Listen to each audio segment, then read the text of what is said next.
But yeah, I hope y'all are Love having a good to. time. We started off today with some Vermintide, and then we did some Space Marine, and then we did the Smash or Pass with Vixen, and then we just did Darktide, and now we're at the finale.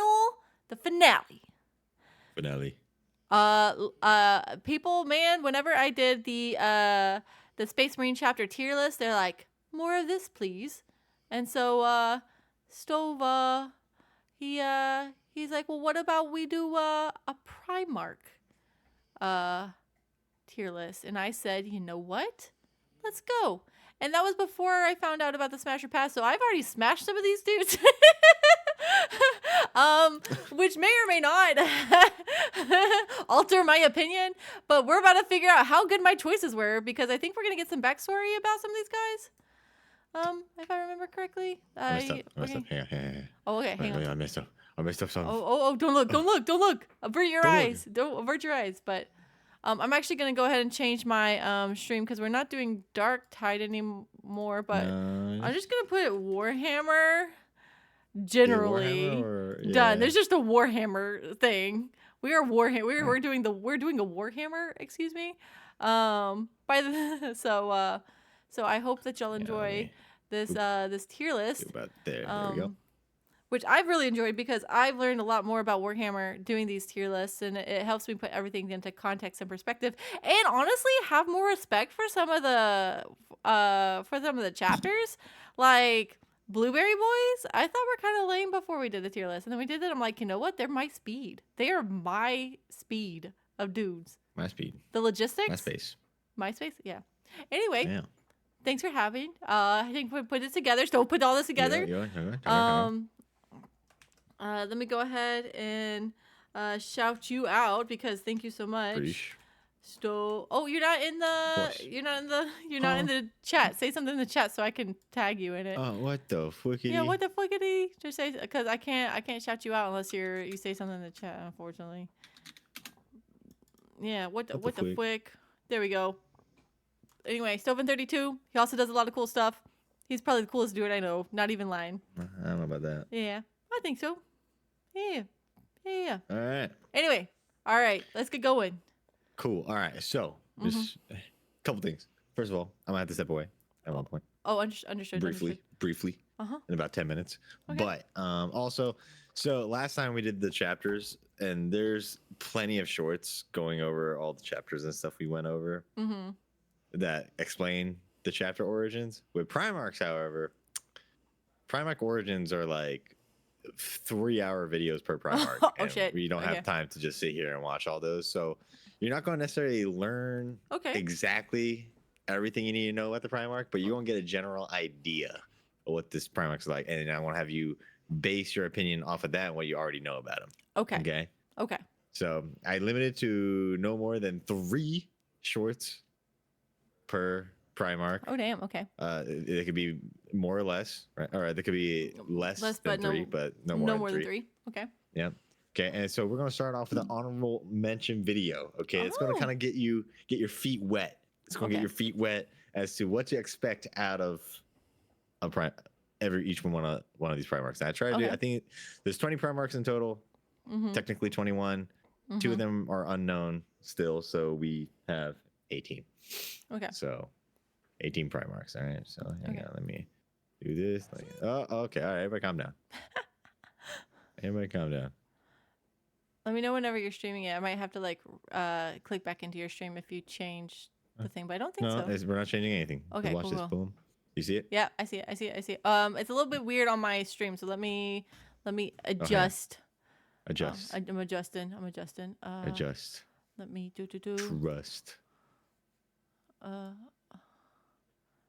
Why is he's so big?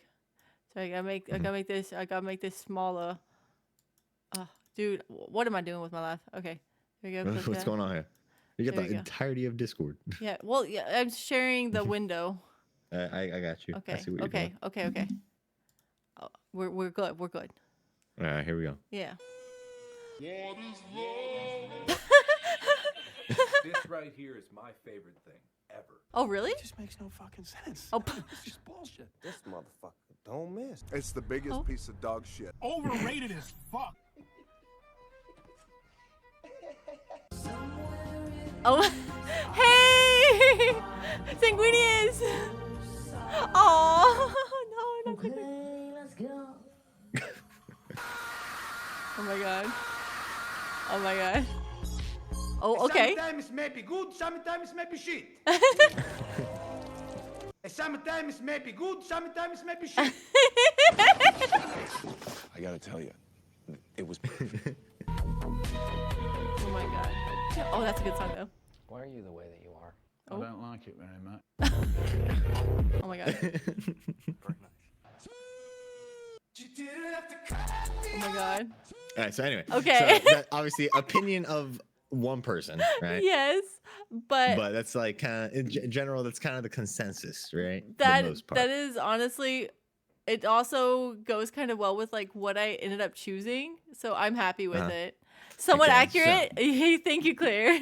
Yeah. Some stuff I'm like, I don't know about that, but like for the most part, it's like the general so far, I'm consensus. still happy with who I smashed, so that's Okay. good. No, none of my smashes ended up in the area. So the order I'm about to go in should be the order of Primarch Sun, so like the first through the 20th, just minus. I think we're missing the second and another number. I can't remember which one's unknown. Okay. But anyway, so to start us off, we got Lionel Johnson, which is the Primarch of the Dark Angels. Yes. He is a loyalist Primarch. Yes. And is known to be currently alive. Yay! We love the living dude. Well, we love them all, but the yay for living. Recent return, in fact, in lore. He recently arose once again. Also, so- to address Commissar, we did the Warhammer Smasher Pass earlier today with Vixen, and we will have the VODs up. Had both men and women on it, so we do have that available. It's in our VODs. But anyway, continue. Sorry, Stove. Okay, so anyway, so I got a few shorts here that I'm just gonna pull up for him. Yeah. I'm gonna start with this. Pull first up your one. shorts. Oh. Oh my god. Whoa, why is that all playing? Stop. Stop. They all Oh played. my at god. I once. know. Sorry. It was a cacophony. Oh my I was like, goodness. who? Who did that? Who Who did that? Who did it? Okay. So I try to pick like some of the better, in my opinion, better like lore channel stuff that does pretty good shorts. Unfortunately, I couldn't find like some of the more niche Primarchs or like certain things about a Primarch that's less known. There's not a video for that by those people. So sometimes we want to Understood. get some random AI voice that reads off the Warhammer wiki, but it's better than me trying to read it off for you. Hey, I'm gonna say something real quick. So I do have an ad that starts in 2 minutes. What I'm going to do, since you said that you have to kind of step away for a second, I'm gonna snooze the ads. But then, in order to make sure that people don't run into to ads whenever they join, whenever you step away, I'm just gonna go ahead and run a 2-minute ad. So guys, don't worry. I'm gonna try to put the ads whenever there's nothing going on. So I'm gonna do my best to do that. Anyway, continue. All right. So anyway, here we go. The line. Lionel Johnson has returned, but who is he? Let's start with his early life. Johnson's pod crash-landed upon the death world Caliban, a planet of dense forest, filled with some of the most horrifying monsters in the galaxy. Into his young years of childhood, he would survive within the nightmarish realm, until he was found by a group of knights, the leader being his soon-to-be adopted father, Luther. Upon seeing the Primarch, Luther would be filled with dread, and would later claim that the lion was the biggest monster out of all the terrible creatures of Caliban. Johnson quickly proved Certified himself Menace. a warrior God. beyond measure and rocketed through the ranks of the knightly order. He would come to unite the knights of the world and lead a grand crusade against the beasts that had so long terrorized Caliban. Over many bloody years, they eventually cleansed the planet, and a newfound age of hope arose from the lion's heroism. He had become Grand Master, leader of the orders, and for this, a seed of resentment began to grow within Luther. Lionel There you go. Johnson So has that's first video. Yeah, So okay. that's like that's before the Big E found him, obviously, right? This is what he was up to. Yeah. Okay, so next video we going. Okay, makes sense. Makes sense. All right. So we're just kind of piecing things together, just giving you some snippets of lore. Okay. Did you know that in Warhammer there is the mirror Caliban? It is a realm perpetually shrouded in mist, resembling the forests of the world where Lionel Johnson once found himself. The Primarch can enter and leave this space at will, and it was there that he awoke in the 42nd millennium. The Lion himself suggests that this is a dimension adjacent to the warp and created from his childhood memories while he Oh my slept God. in a secret chamber at the core of the rock. An interesting fact is that the Primarch can also bring anyone into this realm, a process called journeying through the forest. The forest on the Mirror Caliban is endless, and besides the lion, there roams a strange, wounded king who bleeds and is always stalked by hungering shadows. The king cannot speak and always gazes straight ahead, although the watchers in the dark believe that he can answer questions. It was in the Mirror Caliban that the Primarch awoke and gained the ability to enter and exit his personal dimension and use it to reach other worlds, which became a significant threat to his enemies. Did you know that in Interesting. There you go. So he's got, that's his superpower, all right? That's Okay. his secret power, if you will. His special Primarch ability. Okay. His ultimate. Okay. Okay. And this is the last one. Lionel Johnson proved himself to be perhaps the best general of all the Primarchs during the Great Crusade. The moment he met the Emperor, he pledged fealty without complaint. From here, he brought together his legion, naming them the Dark Angels after a Caliban myth. Gathering his angels from the corners of the galaxy, Johnson took victory after victory in the Emperor's name. There was no other who could match the tactical genius and prowess of the Lion, save Horus, and Johnson was displeased when the Emperor chose his brother to be War Master instead of him. A pivotal moment of the Crusade was during negotiations with the Saroshi people. They had secretly placed a nuclear warhead upon their ship, in which they planned to assassinate Johnson with. Luther discovered this plot and hesitated to save the Primarch. Due to this, the Lion censured his second in command and sent him back to Caliban. Elsewhere, Johnson would wrestle with Leman Russ and claim victory, albeit with a somewhat cheap blow. Later, Luther would be censured again. Lionel Johnson. So there you go. Okay. So you got kind of the gist about the lion. Yeah, pretty OP power. Yeah, the ability to be an introvert at any given time. Bye. He's like, you know what? I don't like this. I don't dip I'm out. leaving. You know, true. Yeah. So yeah, that's the lion. Okay. So where would you like to put him at this time? I am saying, okay, for loyalists still alive, bonus points. I'm not feeling a lot though, so I'm not gonna put him in S tier. He's somewhere between B plus and A minus. I'm going to say that I'm gonna put him in B, and then with the potential to move up depending. On So how, we compare. We compare yeah, we what can the compare. other one's going to be we like. can compare. I'll put a solid B. All right. So I do need to step away. Okay. We'll go ahead and run a 2-minute ad, guys, and we'll be right back. And I'll be right back. But this way, you don't miss anything. Yeah. All right, I'll be back. Sounds good.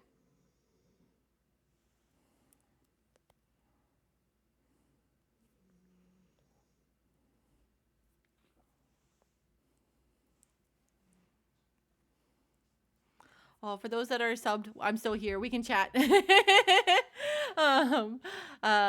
he had to step away, so we'll go ahead and wait to do more of the tier list until after he gets back. But yeah, I'm excited. Okay. There's so many on here though. I don't know how we're gonna get through this in 38 minutes. I think we might be a little bit over a 12-hour, but I think that's okay. As long as I'm still doing good, right?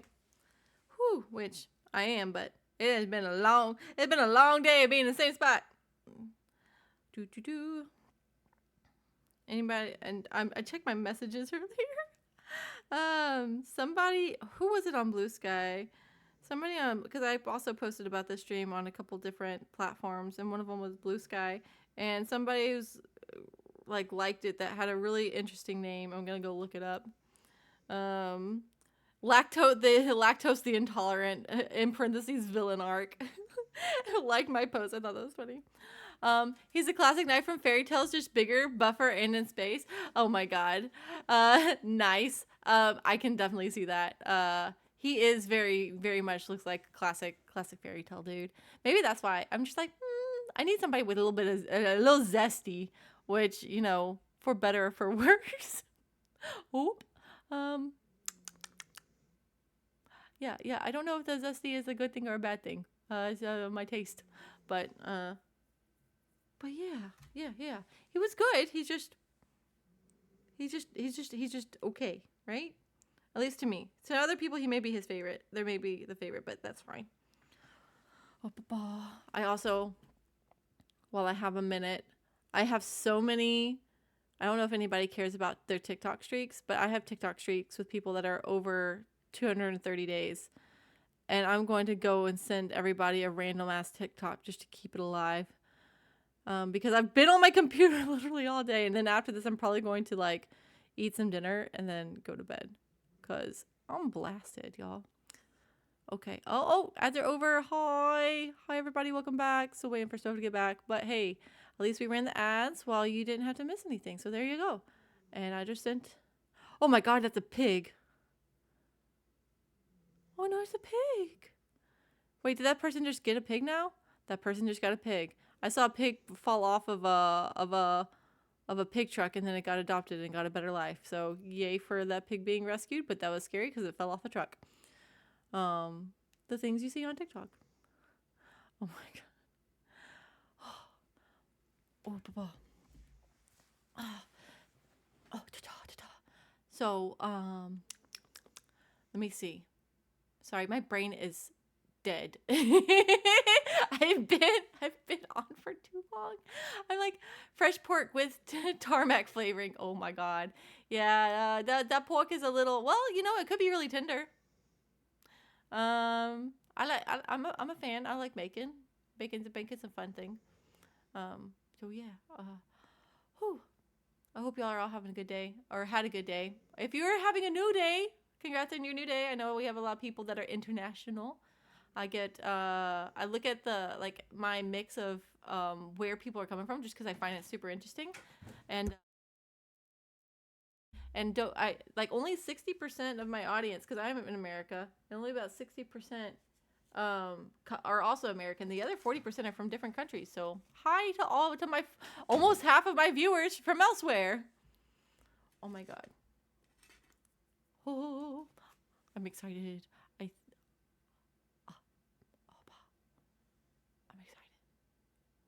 When's he coming back? That's okay. I'll wait. I'll be patient.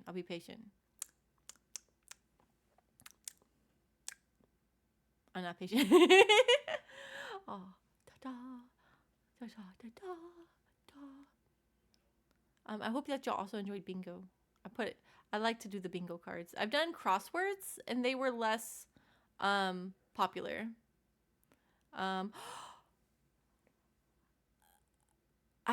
In the morning? All right, I'm back. Like 3:30 in the AM? Oh my God, Claire! I hope that you're a night owl and that this is normal. I am an early bird and I would die. Oh my God! I hope you have a good time at night. And if you need a rest, go rest. Making them at night. I'm making them at night. Okay, I'm ready. Hit me with them. Hit me with them. Uh-huh. All right. So, pretty solid first choice. Okay. Okay. The second one, we're going straight into the other end. Oh, chaos territory. We got our boy Fulgrim. Oh. The Primarch are the Emperor's children. He is a traitor. I remember the pictures. Is currently in existence as the Demon Prince of Slaanesh. Yep, I remember the dude. Okay, all right. So we're gonna pop this bad boy on. Oh, Claire, I'm glad you liked it. And honestly, I hope you like all your merch. You're getting so much. Oh. All right. All right, here we go. The planets that the Primarchs were stranded on, Kemos was an absolute shithole. It was surrounded by a dust cloud, so it was constantly in twilight, and everyone on the planet was forced to work in fortress factories, with no time for recreation. Upon his discovery of the planet, the Yassify. What a picture. What a picture. The efficiency of the many systems, Jojo. allowed for the population of Kemos to spend less time working and more time on art and culture. Fun fact, Fulgrim was, as far as we know, the only Primarch to have ever married, as he had multiple political marriages during his unification of Kemos, and though he outlived them all, he did seem to genuinely love them. When the Emperor came to Kemos, Fulgrim was reunited with his legion, or at least what was left of his legion, as he was met with only 200 warriors. Upon learning of their history, Fulgrim became consumed by the idea that both he and his warriors had to live up to the honours bestowed upon his legion by becoming paragons of the perfection of the Emperor. This obsession would ultimately doom the legion to become what they are in the 41st millennium. So there you go. So that one was actually pretty Okay. good. That was pretty good Okay. explanation. Kind of round everything out. Yeah, then definitely we gave get more the second backstory bad than I boy. knew about him. Fulgrim could have been the traitor's greatest. Oh, what's that? Oh, just I didn't know that he like had actually married people and like had relationships and stuff. Because a lot of times, Of all of them, right, right, one that makes sense. This one makes sense. Him or Sanguinius, I feel like would make sense. yeah. All right, sorry, continue. Fulgrim could have been the traitor's greatest weapon. After his desperate battle against the demon-ascended Phoenician, Rogal Dorn spoke of how dangerous Fulgrim truly was. Despite Dorn's greatest efforts, he confessed that he was not even close to defeating his brother. He went on to say, "You know the real irony. Fulgrim could have taken the wall, the power he has, the Legion's strength, the unimaginable demon gifts. He cut the wall wide open, brother, wide open. But for a stroke of fortune, I held it closed. Fulgrim got deeper and faster than any of them so far. Excess was his undoing, as ever. The brazen confidence of overstrength. He threw his whole damn Legion into a space too small." Dorn shook his head. He smiled at the angel, sadly. "I tell you this plainly, brother. If the War Master or the Lord of Iron had ever managed to harness him, he would have won this for them in a matter of days. He could have been their greatest weapon." Fulgrim could... Okay, I think I remember him. I think I said that I would smash him and then regret it the next day because I was like, he has so many arms and hand. I'm like, I can see this being like, okay, but what have I done? Which kind of feels like it falls like that's the theme of maybe his story is like, okay, but what have you done? What have you done? What have you done? So right. do you have? Sorry, is there another one? Or is that? There's one more. Oh, okay. You know, Fulgrim wasn't always the poster child for gene pool mismanagement. In Fulgrim, the Palatine Phoenix, the Primarch intervenes as some of his sons barrel towards killing civilians. Fulgrim had always preferred love to fear, for love was stronger and fear could be conquered. He made himself loved on Chemos. The Primarch sank to one knee to help the victim of his son's intolerance. "I came from nothing," he said, looking up at his son. Jojo "I again. scrabbled in quarry pits in the deepest mines, carrying buckets on my shoulders. I broke my fingernails on raw ore and grew blisters from labor." He does not You look like the down dude upon that them, did blind hard to the labor. beauty of their struggle. He does Blind not. to what they might become. If only someone This would come and illustration. scrape the filth from their faces. He reached down and lifted a child onto his shoulders. The girl laughed and clapped, unafraid. Fulgrim indicated towards the civilian crowd. His voice had driven many of them to their knees. "Look at them, my sons. You are the highest, and they the lowest. It is your duty to raise them up, as high as they will go. And anything less is simply not worthy of you." You know, Fulgrim Crazy. wasn't always the Crazy. He used to be a good dude. That's crazy. Sorry, Pretty solid. Pretty solid. I was taking a sippy sip. So what was the thing that like eventually sent him over to? Well, Chaos? so it was explaining this one. Oh, Fulgrim could have been... yeah, I didn't. Like, oh, not this one. It was No, in the first one. Yeah, I was like that one just talked about his wives and like, I guess I missed it.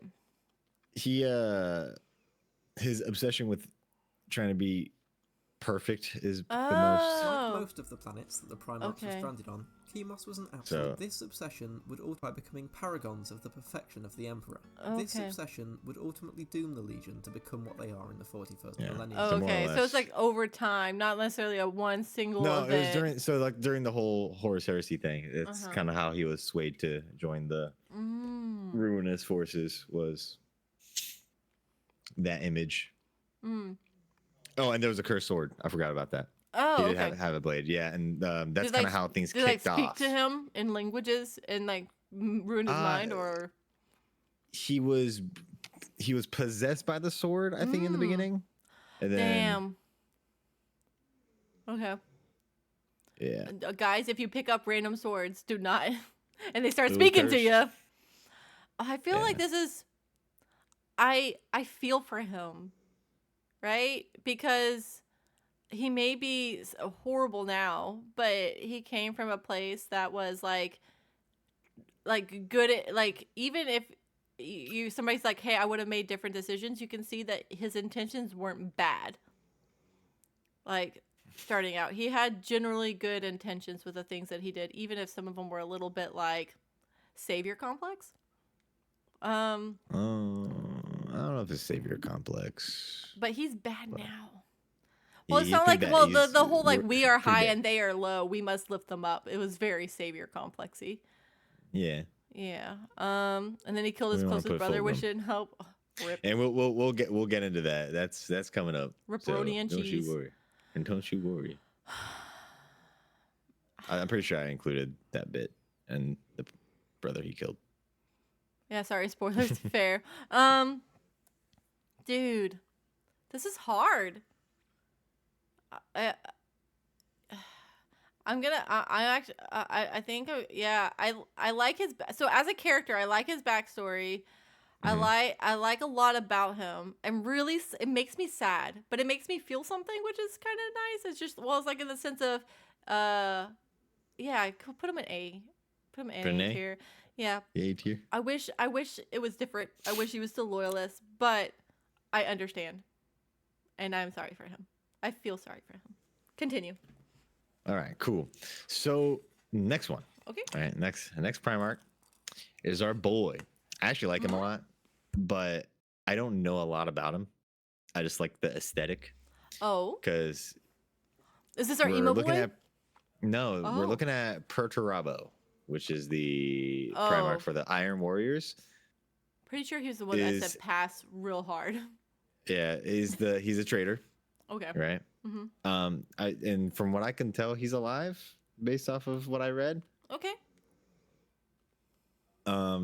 He's the stuff, the artwork is really cool that he's in, because very for being chaos, it's still very like sci-fi space marine esque. Like it's not like body gore like a lot of the other chaos or traitor legions tend to end up in. Yeah. Much more machine. And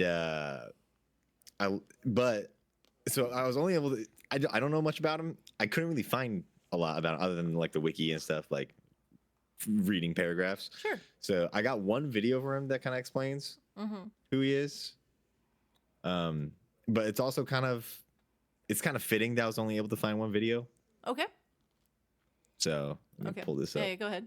Perturabo is the Primarch of the Iron Warriors and Warhammer 40k. Is he really a Gundam? If you've ever been the unappreciated IT guy in a toxic workplace who No, secretly just a generic video. emails, then you're already halfway to becoming Perturabo yourself. Baby P crash lands on Olympia, Baby P? a planet full of scheming tyrants, fortified cities, and endless backstabbing politics. Here he thrives, and by the time the Emperor shows up, P is basically a one-man army who can design fortifications better than anyone in the galaxy, and siege them just as well. So while his brothers get flashy heroic jobs like leading the charge or defending humanity's ideals, P gets stuck doing grunt work. This drives him insane. All he wants is recognition for his genius, but instead everyone's like, hey, can you siege that random bunker on planet Who Cares Free? And so when Horus starts the heresy and turns to Perturabo, he flips sides faster than you can say siege engine. His Iron Warriors go full evil mode, and instead of just being bitter workaholics, they become bitter workaholic but with spikes. But here's the kicker. Perturabo flips sides, but he's still just that siege guy. He's still unappreciated and bitter. Aww, the Even poor ascending to dude. sainthood and becoming a giant mechanical monster can put a smile on his face. He's still the galaxy's grumpiest architect, but just now with horns and a shitload more guns.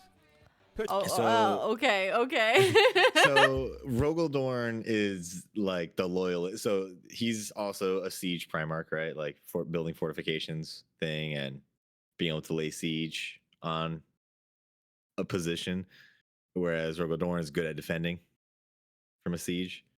It's like the yin yang kind of thing, but he's the bad guy version.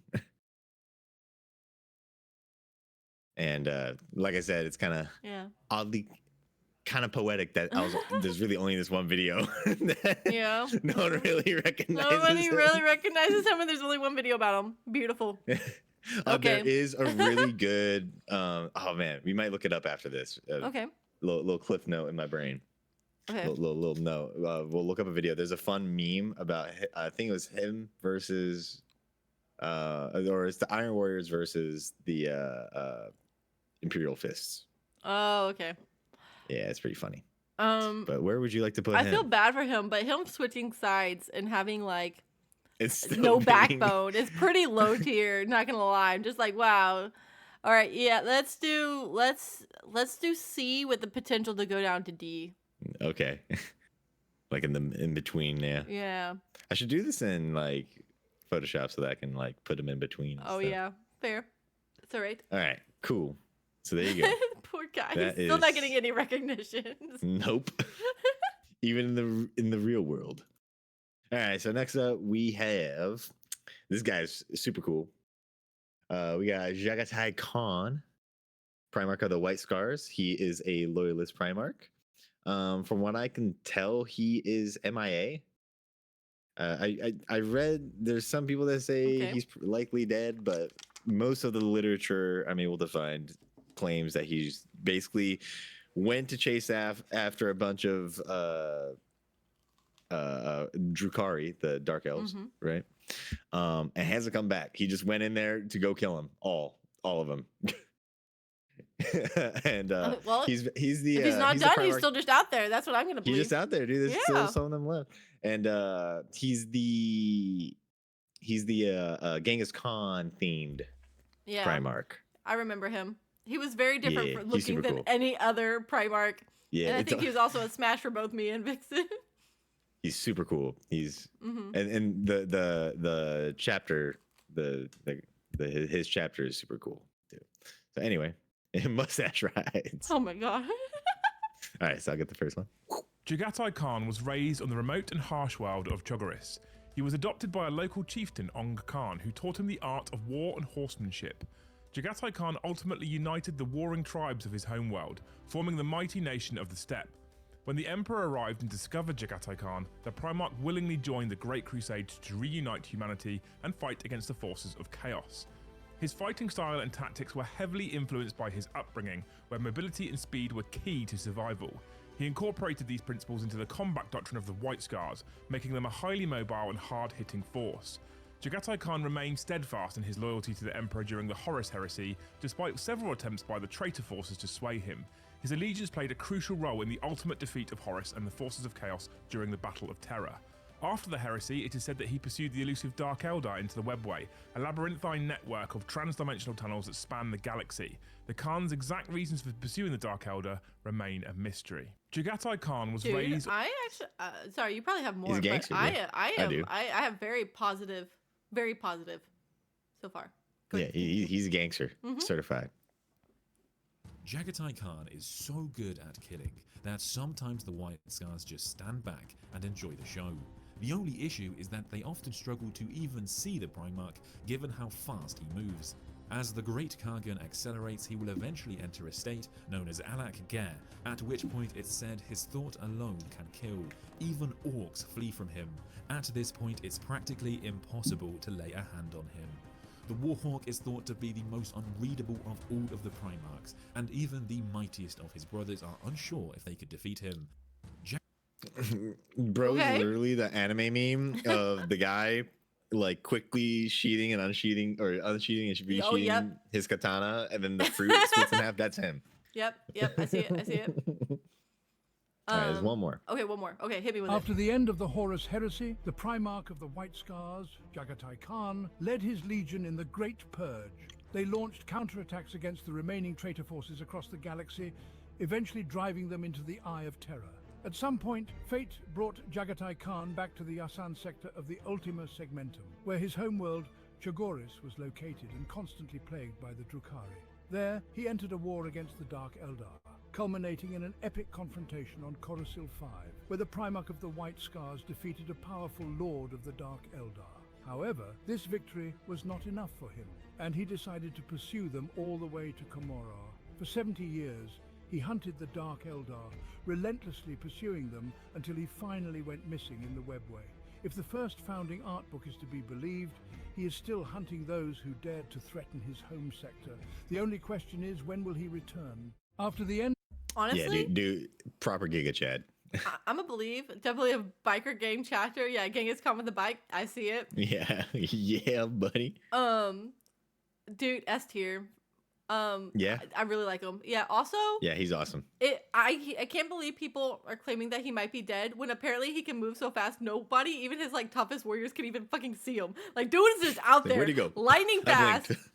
Like, he's practically just ascended at this point, you know? I don't know what Super Saiyan level he is, but he's all of them. Yeah, S tier. Dude just fucking cruising around on his motorcycle. That's crazy. Dude, yeah. Hell yeah. Nice. Yeah. Awesome. Okay, so yeah, he's a super cool one. Definitely one of my favorites. The next one I'm not a crazy fan, but it is definitely a fan favorite, Okay. if you will. Mm-hmm. The next one, we got another loyalist by the name of Lehman Russ, the Lehman Primarch of the Russ! Space Wolves. Yeah. From what I can tell so far, he is MIA. Mm-hmm. So our favorite wolf boy, I couldn't find anywhere that he's specifically dead, but he is missing in action at this time.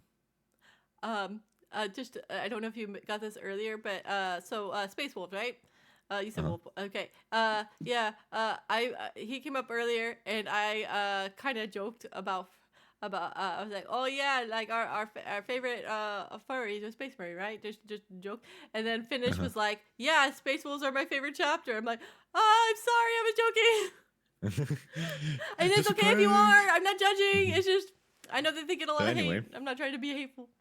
Okay, continue. So yeah, our favorite Wolf Primarch. I got a couple of videos on him. So I'll play the first hit one me here. with them. Yeah. Lehman Russ's early life began with ferocity and violence. His pod landed upon the death world Fenris, where he would be found and raised by a great mother Thunderwolf, along with her cubs. Into his early childhood, his pack would be attacked by tribesmen, and Russ would lose many of his companions, but for two, called Gary and Frecky, who would accompany him into the days of the Great Crusade. He would go with these men after slaying nearly all of them barehanded, and quickly became part of the King's Guard of the Russ tribe. After hundreds of victories, he would claim kingship and expand his influence across the realm, later becoming Wolf King of Fenris. Eventually, a mysterious figure came to Fenris and challenged Russ. This was of course the Emperor, who lost to Lehman in both drinking and eating, but bested him in single combat. With respect gained, the Emperor revealed himself and took Russ to lead his legion of Space Wolves. He was found around the same time as Ferris Manus, shortly after Horus and Alfarius. Lehman Russ's Just a little backstory where they found him. Man, we're just going to elaborate more on how he was discovered by the Big E. Okie dokie. Hit me with it. Lehman Russ led his Space Wolves to victory against the traitorous forces of Horus during the Heresy. After their triumph, he held a great feast, declaring that he would embark upon a quest to find the fabled Tree of Life and return to heal the Emperor. As he left, he told his warriors that he would return for the Wolf Time, a prophesied final battle. Throughout the millennia, the Space Wolves have searched for their lost Primarch, seeking any clue to his location. Legends speak of sightings on distant worlds and whispers of his presence in the Immaterium, the parallel dimension of the Warp. There are many theories surrounding Lehman Russ's disappearance. Some believe he is trapped in the Warp, battling demons for all eternity. Others think he has transcended into a higher state of being, guiding his Space Wolves from the shadows. The truth about Lehman Russ's whereabouts remains unknown, and his return has yet to come. As the galaxy continues to burn, the Space Wolves hold on to the hope that their Primarch will return and lead them in the battle against the darkness. Until that day, the legend of Lehman Russ lives on. Lehman Russ. Okay, never mind. This is not what I thought, but anyway, you got a pretty good idea of Lehman Russ. He doesn't give me a lot. He's no, like he's okay. Werewolf Vikings. I mean, he just doesn't give me like a lot. He's very linear backstory. I think Lehman Russ. So like obviously he was raised by a den of wolves, essentially. Yes. Right. And I think it was it Lehman Russ? I think when the Big E found him, Russ bested him in drinking something else, but couldn't best the Big E in like 1v1 combat. That honestly sounds very so like that sounds like freaking something that would happen with like Loki and Thor, sort of. Yeah. Like the hey, I think that's exactly one of the myths and like the prose edda that about them going up and showing up as as a normal person and just out drinking everybody. Where do you want to put him?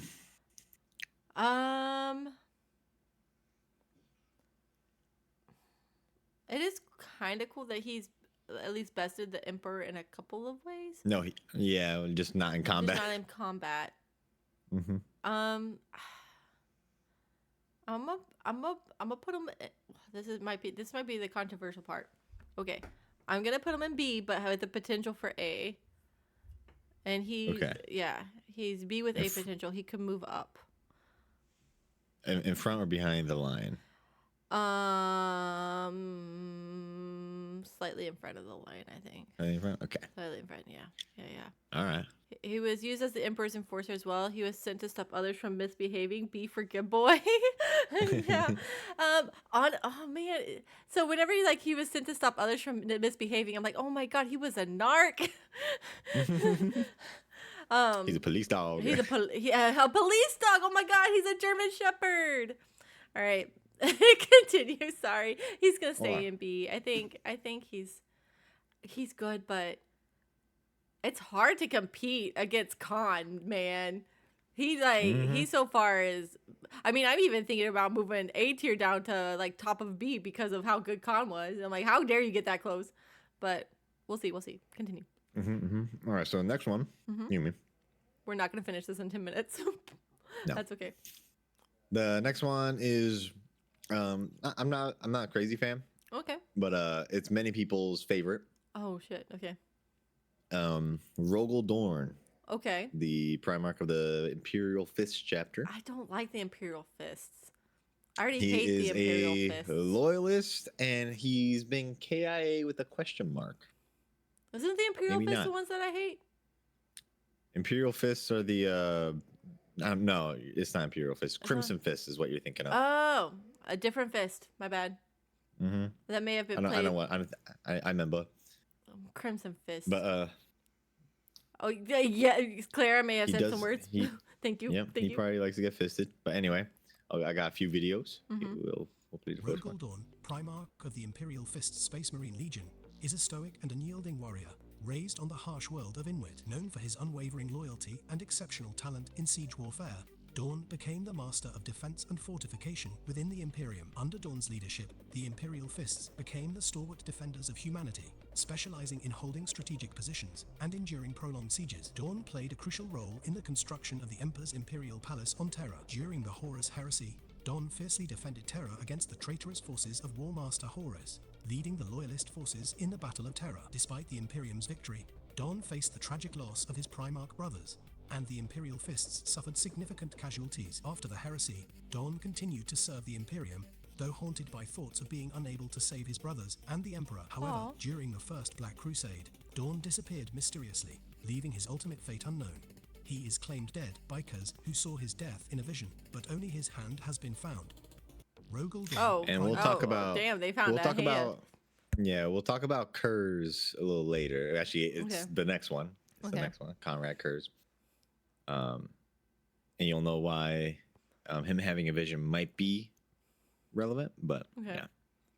Next video. Yeah, go ahead. Rogel Dorn is such a legendary figure for the Imperium, the Praetorian of Terra, the one who held back the full might of Chaos during the siege, and one of the most willful, unbreakable men who has ever lived. You would think his fate would be better than getting dragged down and shanked to death by a bunch of nameless Chaos cultists during some random unimportant battle. However, with only his hand being recovered, is Rogel Dorn actually dead? Well, GW loves to keep the door open for monetary reasons. A returned Rogel would sell well. But let's Capitalism. look at the facts for and against. Conrad Kurz foresaw Rogel's death in the exact way it happened, dragged down and torn to pieces in the dark. However, Conrad's future sight can't entirely be relied upon, and that vision came before his foresight had fully matured. It was more so metaphors and tarot card-like readings back then. Also, no corpse was ever recovered or found. If Chaos cultists had killed Dorn, they would parade his corpse, notably his head, as a trophy, telling everyone of their achievement. Some writers have talked about Dorn being dead, but they aren't the ones who call the final shots. Over time, the writers have softened the wording to be more MIA rather than KIA. At the moment, there is no concrete There's a lot answer. of MIA. If GW wants a payday, Dorn will live. It's just a matter of It's like they're either known to be alive or questioned to be alive, but there's no, there's not a lot of confirmed deaths. Yeah,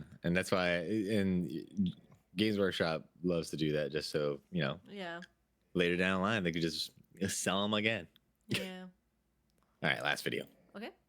As with many of the scattered Primarchs, the world that Rogel Dorn landed on, Inwit, was far from hospitable. Inwit was a frozen, miserable world orbiting a dying star. Its people formed into tribes and clans, living in the massive ice hives that dotted the habitable side of the planet. It was one of these clans that discovered and adopted the child Primarch, naming him Rogel of the House of Dawn. During his time on the Ice World, Rogel would rise to lead not only his clan, but the entire world. along with its small empire in the surrounding star system, the Inwit Cluster. It was within this cluster that Rogel found his pet project, the ruined Dark Age of Technology starship known as the Phalanx. The largest ship known to have been built by humans in the galaxy, the Phalanx was repaired by Dawn, who then gifted it to the Emperor upon his discovery. The Emperor immediately, and shamelessly, re-gifted the ship back to Dawn without even the courtesy of waiting a few Christmases, whereupon it became the home and fortress monastery of the chapter.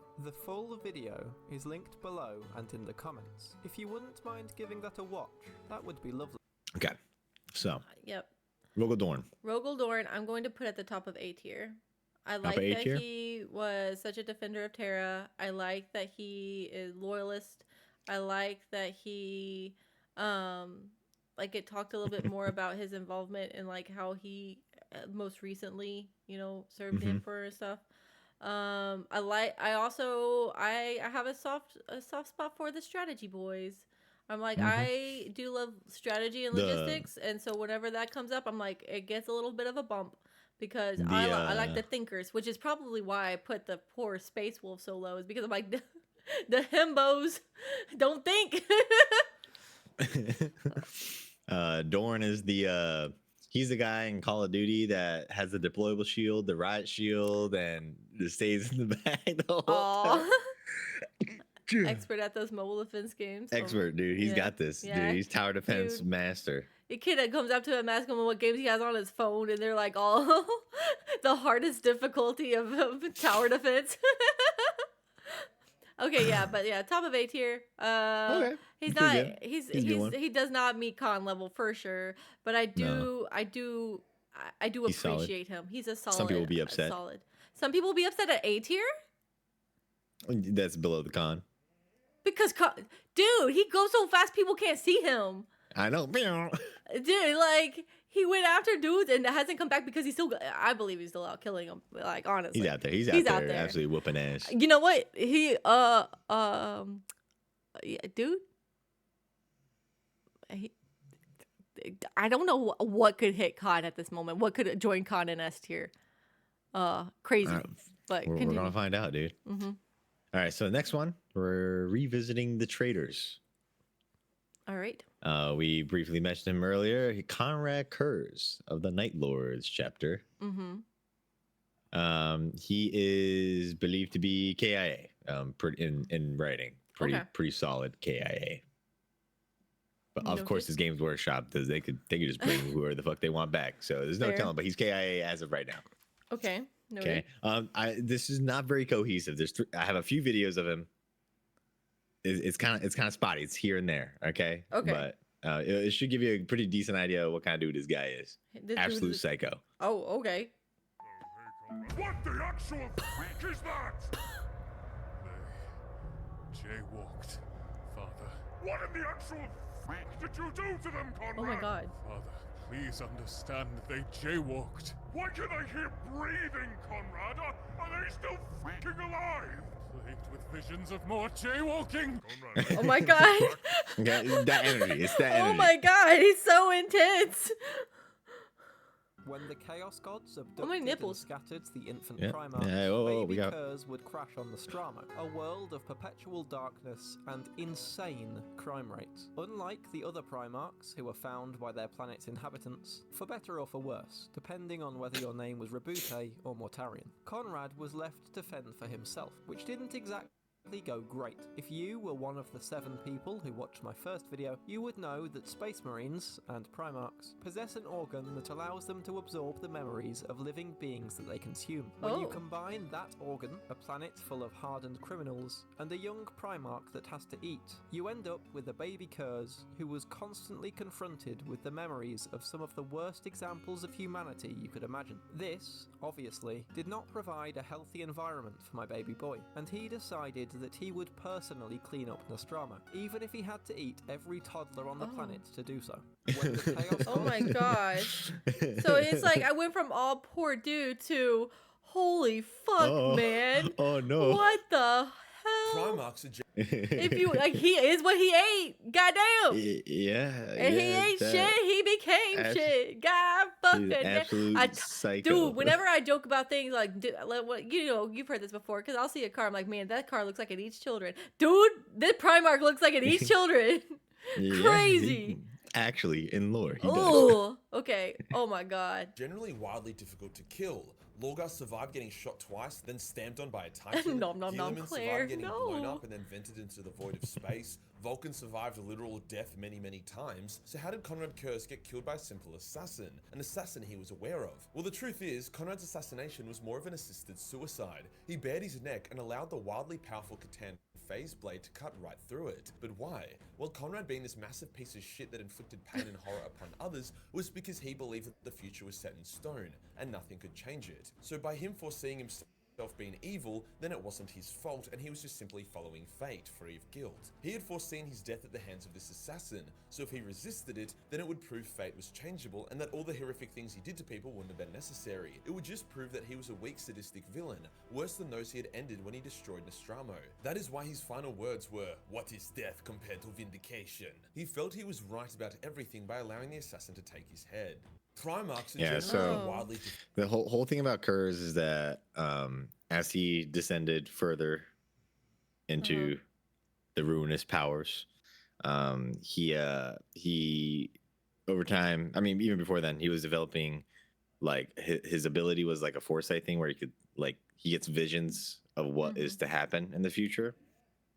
So in his head, regardless of what he did, the outcome was always going to be the same. Oh. So Yeah, he never saw it as like an evil thing, more like maybe even a neutral thing at best. Everything is neutral if the outcome remains, kind of deal.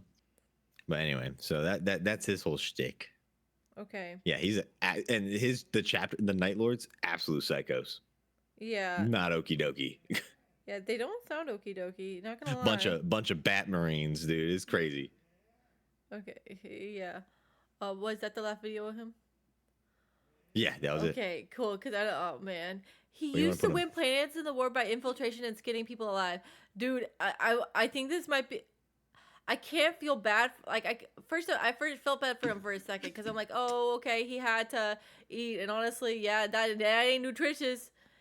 All of his other brothers given like all the good fruits and veggies. This dude was given the crumbs underneath the vat of the fryer McDonald's. Okay. And he became the dude. That's what he was given. But eating kids and skinning people alive and like being like that, dude, I can't. And this dude, proper schizo. So, and like I don't know, multiple percent bipolar. I don't know.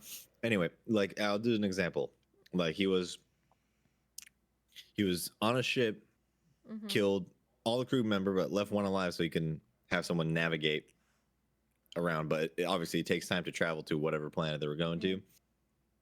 And for fun, he was getting bored. So for fun, he was slowly like remove limbs from this one person he's kept alive. Oh no.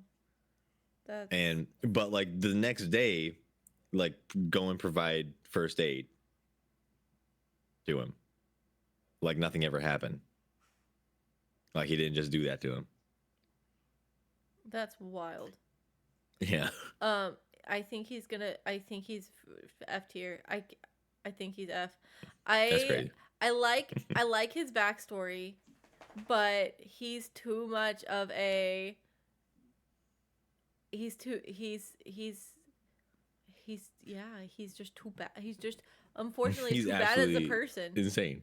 Absolutely insane. Yeah. I kind of still feel bad for him though. Even he did fit within the dark side of Warhammer. Agree. Oh, here, let me snooze this ad. I'm gonna run out of snoozes, guys. So I'm gonna try my best, but I am definitely gonna run out of snoozes. So whenever we want to take a break, still for 2 minutes, let me know. But I just snooze this one. You move him to D. I feel bad. I feel bad. Move him to D. To D. Yeah. Because he is more of a product of his environment. I think F would be right, like everything went right in the beginning, and you still became a horrible monster. Like he was really given shit to begin with and is a very much a product of his environment more than anything else. So all right, so yeah, D tier, poor dude. Conrad Kurz, everybody. Yeah. Next up, I feel bad for him, but my also favorite gross. boy, my favorite baby boy. Don't tell me that before you give it to me. He's dead as hell. Super dead. Oh. Mega dead. I don't even know how Games Workshop will write him back in. Okay, sorry, go ahead. My boy Sanguinius. Oh yeah, Sanguinius. Dude, I was smashing the smash button. Okay, so anyway, I got a few videos on him. Yeah. But you kind of know his whole shtick. But here you go. Yeah. Another of my favorite characters.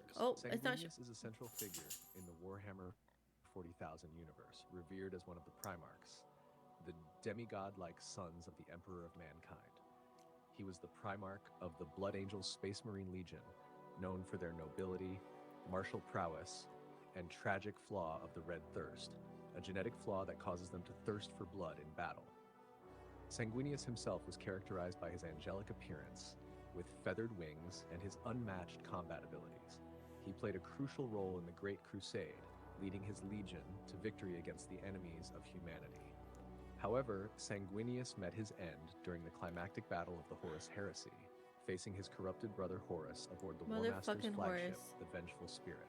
Motherfucking Horus. Sacrifice and martyrdom are remembered as symbols of heroism and tragedy in the ongoing struggle of the Imperium against the forces of chaos. Yeah, Horus popped his head up in the Smasher Pass, and I was like, passing, can I kill, can I extra kill him? Can I kill him 5 more times?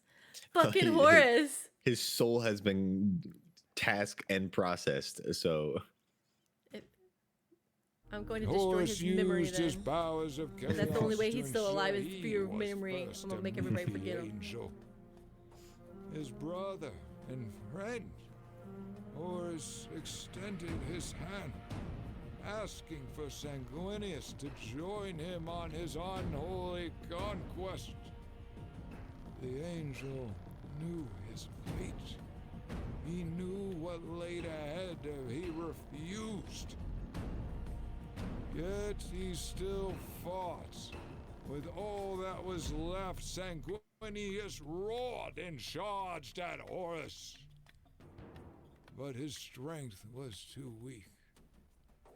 Sanguinius, the angel, the leader of Baal, the Emperor's son, lay broken, dead. My boy. Oh.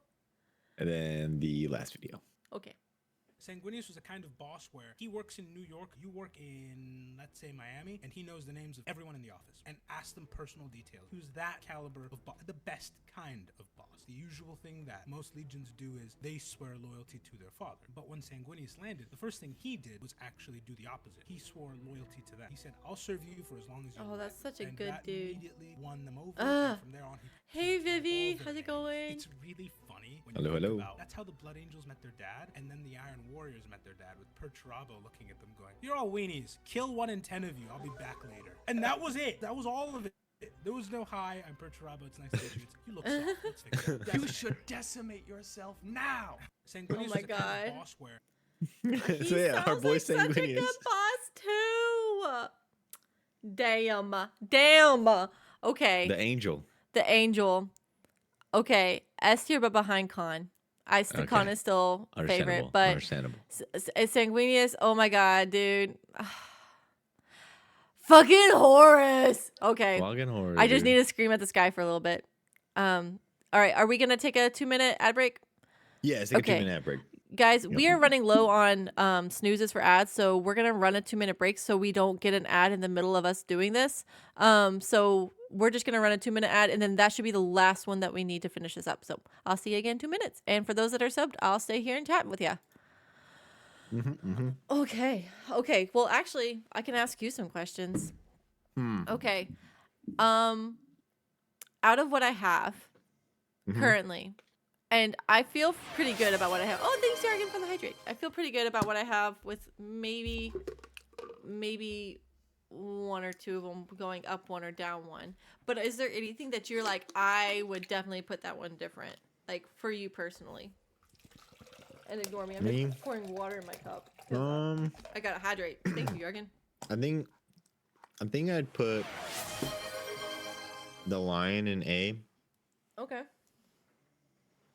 But other than that, I'm kind of right there with you. I put the lion in like B, right? Yeah. Yeah, behind the wolf. Yeah. Oh, is it behind? Mm-hmm. Dude, I'll switch their places at least. Okay. Yeah, because I honestly, the himbo doesn't think too much. I really like the strategy dudes. And so that's like almost the opposite of Space Wolves, which are we're here, we're strong, but they're not that smart. Vikings. Yeah. Well, Vikings are smart, but Well, that's their whole shtick is wolf Vikings. yeah, but Vikings were also smart. I don't want to disparage Vikings by saying that they're dumb. Damn. What? Is that Vikings were smart? Try to. I mean, they built ships. Try to make them look better. The Space Wolves have actually outlived and fought a lot of peeps. I mean, I believe it. I think that, I mean, I'm not saying that they're bad warriors. I'm just saying that whenever I have favorites, they're typically not the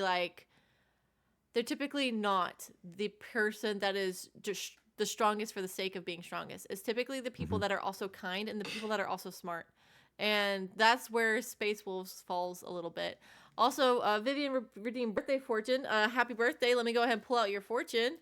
So for those that don't know, I was gifted a while ago for good luck for me whenever I started my first professional career from a regular customer, a corporate coffee chain that I worked at, a box of fortunes from fortune cookies. And so birthday fortune is the ability to once a year say, hey, it's my birthday, I would like a fortune. So it's a way of me passing on the luck that I have to the luck for you.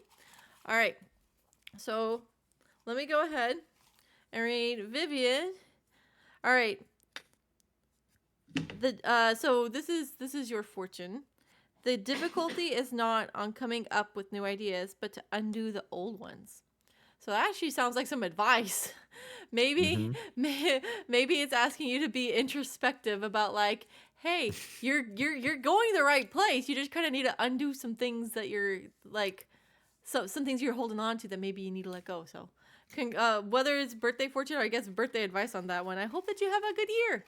So congrats on another revolution around the sun, my dude. They're one of the only loyalist chapters to have not been broken up. Again, that is, I can understand. It's like I can understand why people like them. Unfortunately, I can't do this based off of why people like them. Doing good. The strategy dudes and the kind dudes, like those are always gonna almost beat out even people that are the cool points for other cool things, just because that's my preference. And I'm not saying that any of them are, unless I say that they're shit. I'm not saying any of them are shit. I mean, we almost put Conrad Kurz in the dumpster. That was hard, dude. I just feel bad for him, man. Horace is gonna go in Horace dumpster, but I feel bad for him. He really was given. He's a product of his environment for sure. All right. I'm ready. I'm ready, homies. The next one. All right. I actually like this guy a lot. He has been done super dirty. Okay. Super dirty. Okay. The franchise really missed out with this one. Our boy, rest in peace, Ferrus Manus of the Iron Hands. Okay. Died a loyalist, betrayed by his homie. Oh. And he basically got spawn killed. I'm going to be completely honest with you. Oh, no. He was about to be cool, and then they're like, nah, let's shut that down. Let's not allow that to happen. Oh, no. Because we need this Horus Heresy thing to kick off right now. Oh, no. So I got a few videos of him. So here we go. Okay. Ferrus Manus, also known as the Gorgon, was the Primarch of the Iron Hands Space Marine Legion, a mastersmith known for creating weapons that were able to inspire awe in any who saw them, such as the sword he created for Fulgrim, Primarch of the Emperor's Children Legion, or the bolter he crafted for Vulcan, the Primarch of the Salamanders Legion. said to have a barrel designed to look like the gaping mouth of a dragon. Ferris's hands were covered in the metallic substance known as necrodermis, and he needed no hammer or flame to create beauty through metallurgy, using only his exceptionally powerful hands to mold and shape molten metal. Oh, damn. Ferris forged his closest bond with his brother Fulgrim, but this relationship ultimately ended in tragedy after Fulgrim fell to chaos during the Horus Heresy. During the drop site massacre on the world of Istvan Fee at the start of the heresy, Fulgrim decapitated Ferris with a demonic sword. Ferris Manus, also known as... he spawn killed. He Dude. spawn killed my boy. It's bullshit. That is bullshit. We got 2 more. Okay. Varus Manus' homeworld of Medusa had a population with an intense warrior culture that boasted survival of the fittest, likely due to the harshness of Medusa's landscape, which itself boasted black clouds that blotted out the sun and round-the-clock violent storms. However, despite this, there was a blackened desert hellscape that the local clans referred to as the Land of Shadows, and there lived the living metal creature, Azanoth, described in ways that could resemble a snake or centipede. Ferris made it his mission to annihilate this creature. After an intense search, he engaged it in combat which lasted for several days, coming to a head when the young Primarch forced the beast into a lava pit, submerging it. Whilst holding it down, the magma savagely burned Ferris's arms. The creature melted beneath him, its metal exoskeleton fusing with the Primarch's hands and forearms. As Ferris pulled his arms out of the molten liquid, he saw that the metal was alive. Flesh metal that moved like skin and sinew. This information has given rise to the theory that Azanoth was an unexpectedly awoken Necron Canoptech tomb sentinel, a being of living flesh metal, potentially explaining the true nature of Ferris Manus' iron hands. Ferris Manus' homeworld of Medusa. His special ability, magic hands, right? Magic metal hands. Magic metal. And last video. Ferris Manus was the first Primarch to die in the Horus Heresy, which sent shockwaves through both loyalists and traitor forces alike. It made it clear how serious the heresy was, and that the unkillable Primarchs were in fact very much killable. But was his death a pointless waste? Well, in terms of Ferris' own situation, yeah. He didn't wound Fulgrim, he led his elite warriors, including his first captain, to their deaths for no real gain, and would have actually contributed a lot more by withdrawing and helping lead the Shattered Legions like Corvus did. However, for the overall plot, it was important. It caused Fulgrim to fall to chaos completely, it added massive stakes to the heresy itself, it galvanized the loyalists, and it even impacted Horus in his mental state. The start of the heresy was all about making the other side surrender, like a normal war. Ferris's death helped push it to become a war of annihilation. But yeah, Ferris Leroy Jenkinsing to his death was a stupid-ass idea that pushed the Iron Hands from being one of the coolest legions to now being the most forgettable. Ferris Manus was the first Primarch. Yeah, our boy got smoked. That sucks. By his best friend. That double triple sucks. I feel like there's not much. I mean, his power is super cool, but there's not a lot to say about him because there's not a lot about him. He unfortunately got smoked so early on. Yeah, destroyed. The living metal is super cool, and I feel that's pretty unique. You don't see or hear a lot about that in Warhammer in general. Like that's a pretty. Besides him, is there anyone else that has living metal that you can think of? Besides him, is there anyone else with like living metal that you can think of? That's a Necron thing. Okay. So, but like loyalists, that's like the end. I mean, yeah, this specifically unique to this Primarch. Okay. Is that he has magic hands. That's pretty cool.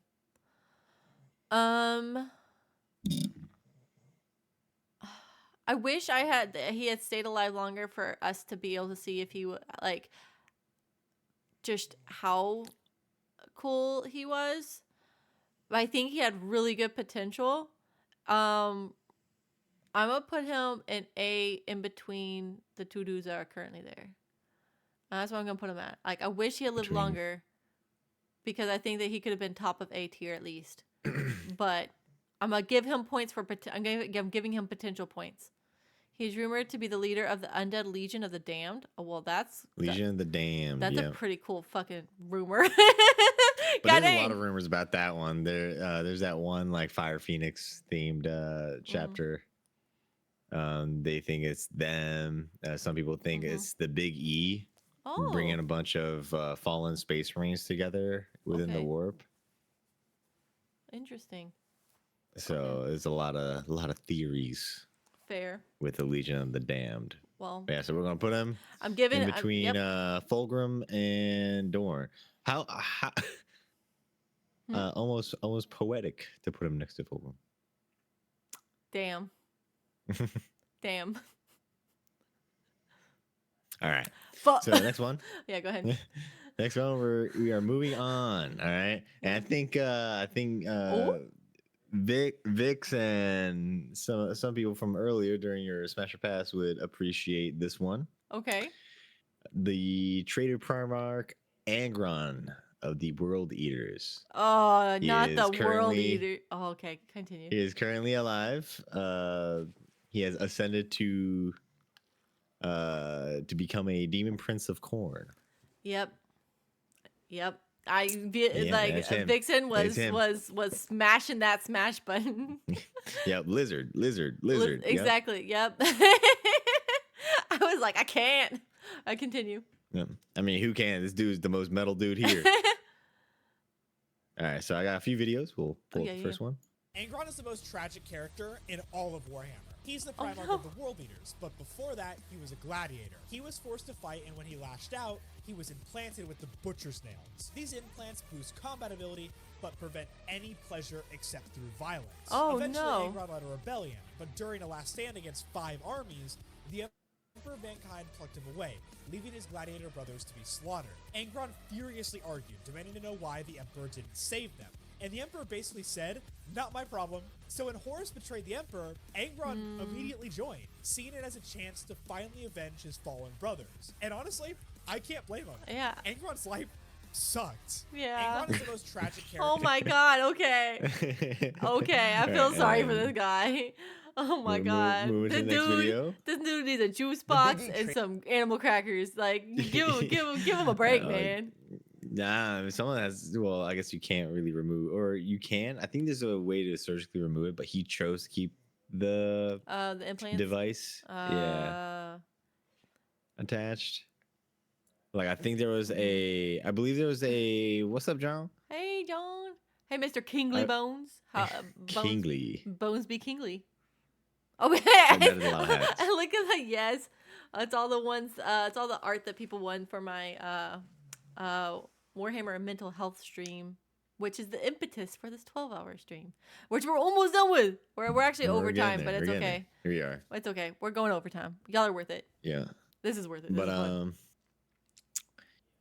think there's a story about among one of the chapter members. There's an apothecary that figured out how to remove them and was working on getting all the world eaters to remove these, but then he got his ass absolutely whooped by Angron for trying to do that. Heard. And there was like a small rebellion within the chapter that got absolutely decimated when they found out. Understood. But anyway. Treated his son Angron like trash, kidnapping him from his army and homeworld of Nykiria, which resulted in his warriors being massacred and Angron being labeled as a coward by the entire planet. The Emperor could have saved Angron's battle brothers and sisters, forever winning the undying loyalty of his son, so why didn't he? Well, Angron asked this question in the lore numerous times, with his primary motivator for joining the traitors being that he would be able to beat the answer out of his father. But the theorized answer isn't all that complicated. Angron's world was just about to or had already accepted compliance and was in the process of joining the Imperium. You can't just attack a planet that has pledged allegiance to you. On top of that, the Emperor probably didn't believe Angron's warriors were worth saving. They were old, vicious, and had the Butcher's Nails. They could not become Space Marines. The Emperor also could have wanted to teach Angron a lesson since Angron's rebellion was on the brink of failure and he was doomed to die without the Emperor's intervention. These are all plausible reasons, but to be honest, the Emperor's probably just a bit of a shit father. You know, you can't be good at everything. Yeah, you know, being a dad. Yeah, Daddy Emperor. You know, he had to pick favorites. You know. Yeah. He had a lot of kids, dude. Don't have too many kids. 20 of them bitches. Actually, technically 21 of them bitches. Yeah. All right, last one. All right. Out of all the Emperor's sons, Angron probably had the best reason for turning against him. Unlike many of his brothers, Angron's pod landed on a civilized world, Nykiria. He was found by a slaver who immediately threw the boy into the fighting pits, but when ordered to fight one of the gladiators who helped raise him, Angron refused, and so his masters implanted the Butcher's Nails, which drives the subject wild and eventually kills them. Angron could barely control himself and flew into wild frenzies. He soon led a slave revolt which was doomed to failure, but just as he was preparing to die with his gladiator family, the Emperor arrived and teleported only Angron to safety. Angron was understandably furious, and if that wasn't enough, the Emperor decided it was also too dangerous to remove the Butcher's nails and left Angron to sort out his new legion. Now, Angron is one of Khorne's greatest champions, a massive demon lord unable to stop his rage and unable to truly die. Out of all the Emperor's sons... There you go. Dude. So Angron. Yeah. A really angry boy. I understand why he's the way he is. And I do agree, of anybody that rebelled against the Emperor, he has the best reason to. But if he did, you said that he did decide to, he was given the choice to remove. So obviously his legion originally did not have the Butcher's nails. He went out of his way to make that part of the Space Marine implant when they became a Space Marine for his legion. Okay.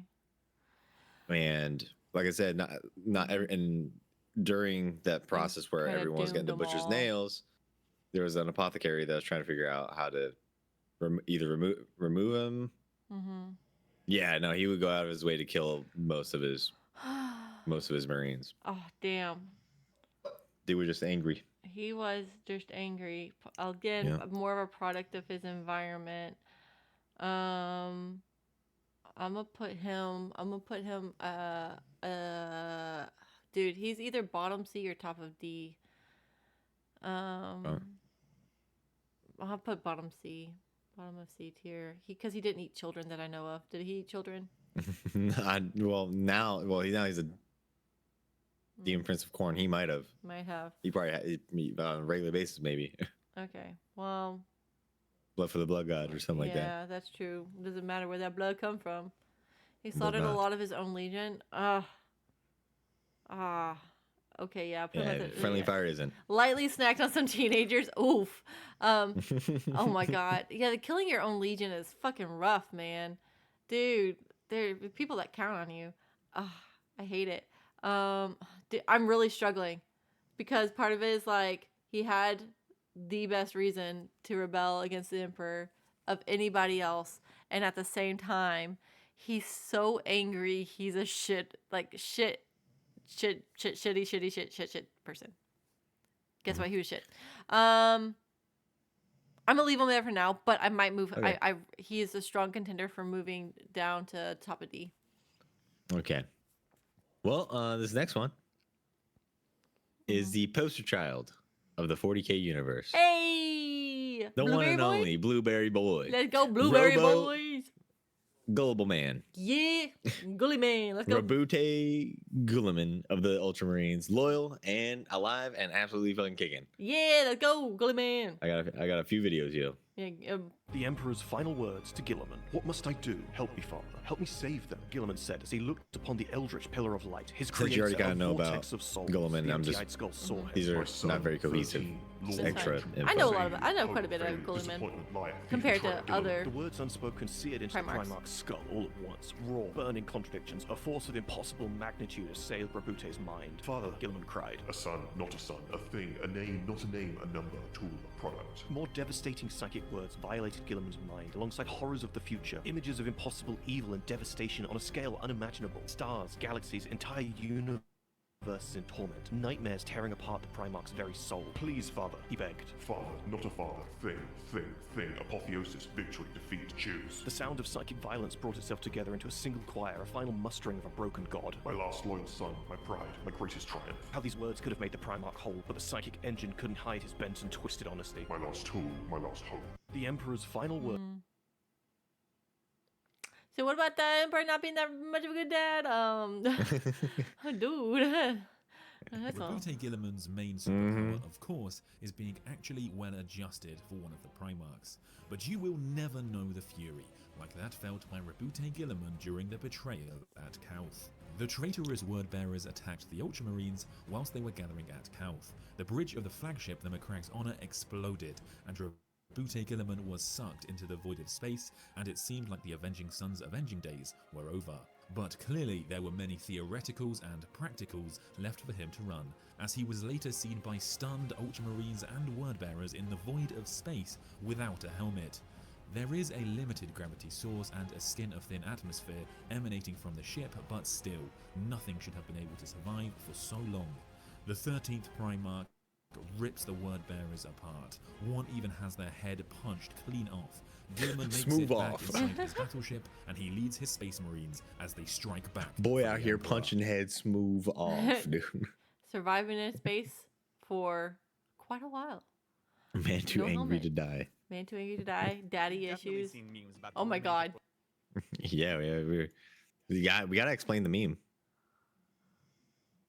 You've definitely seen memes about the romantic relationship between Primarch Gilliman and Eldar Yvraine. But is this canon? Well, of course not. These are just memes, but these jokes do stem from a very unusual event. After the destruction of Cadia, in order to save humanity from the oncoming horrors, Belisarius Cawl decided to bring Gilliman back to life. Gathering their forces, the Imperials organized the Celestinian Crusade, heading towards Macragge. The forces of Chaos gave chase, and just when it seemed that there was no hope, Eldar ships under the command of Yvraine emerged from the webway and drove off their pursuers, escorting the Imperials to the Ultramar system. Having reached their final destination, Cawl discovered that the world of Macragge was already under siege by the forces of Chaos. There was no time to hesitate, and Belisarius Cawl immediately began the most important operation to resurrect the Primarch of the Ultramarines. Feeling the growing danger, Chaos began a full-scale assault on the Temple of Corrections, where Cawl was trying to finish his work. Outnumbering the Imperials, Chaos forces had almost achieved their goal when, at the very last moment, Yvraine turned to the god Yenneid, and so, together with Cawl, they managed to bring Gilliman back to life. What do you think about the alleged couple? Meme heresy, or should it be canon? That is really interesting. That is all. Considering, what am I watching? Flops out of box. Hi, Miss Ayana. We're doing a tier list of the different Primarchs that are in Warhammer. So, the basically like the head of each of a lot of the chapters of, in Space Marine. Space Marine. Yeah. Mhm. So I didn't know that. I didn't know everything about the meme and where it came from, and it makes me even more sad that there's so much space racism because like your Gilliman would be back if it weren't for Damn Eldar. these Eldar. Filthy Eldar. Xeno scum.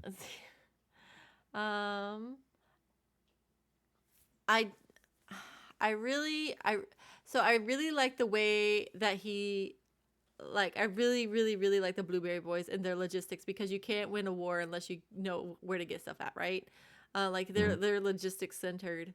It made me really like the Blueberry Boys more than I ever had.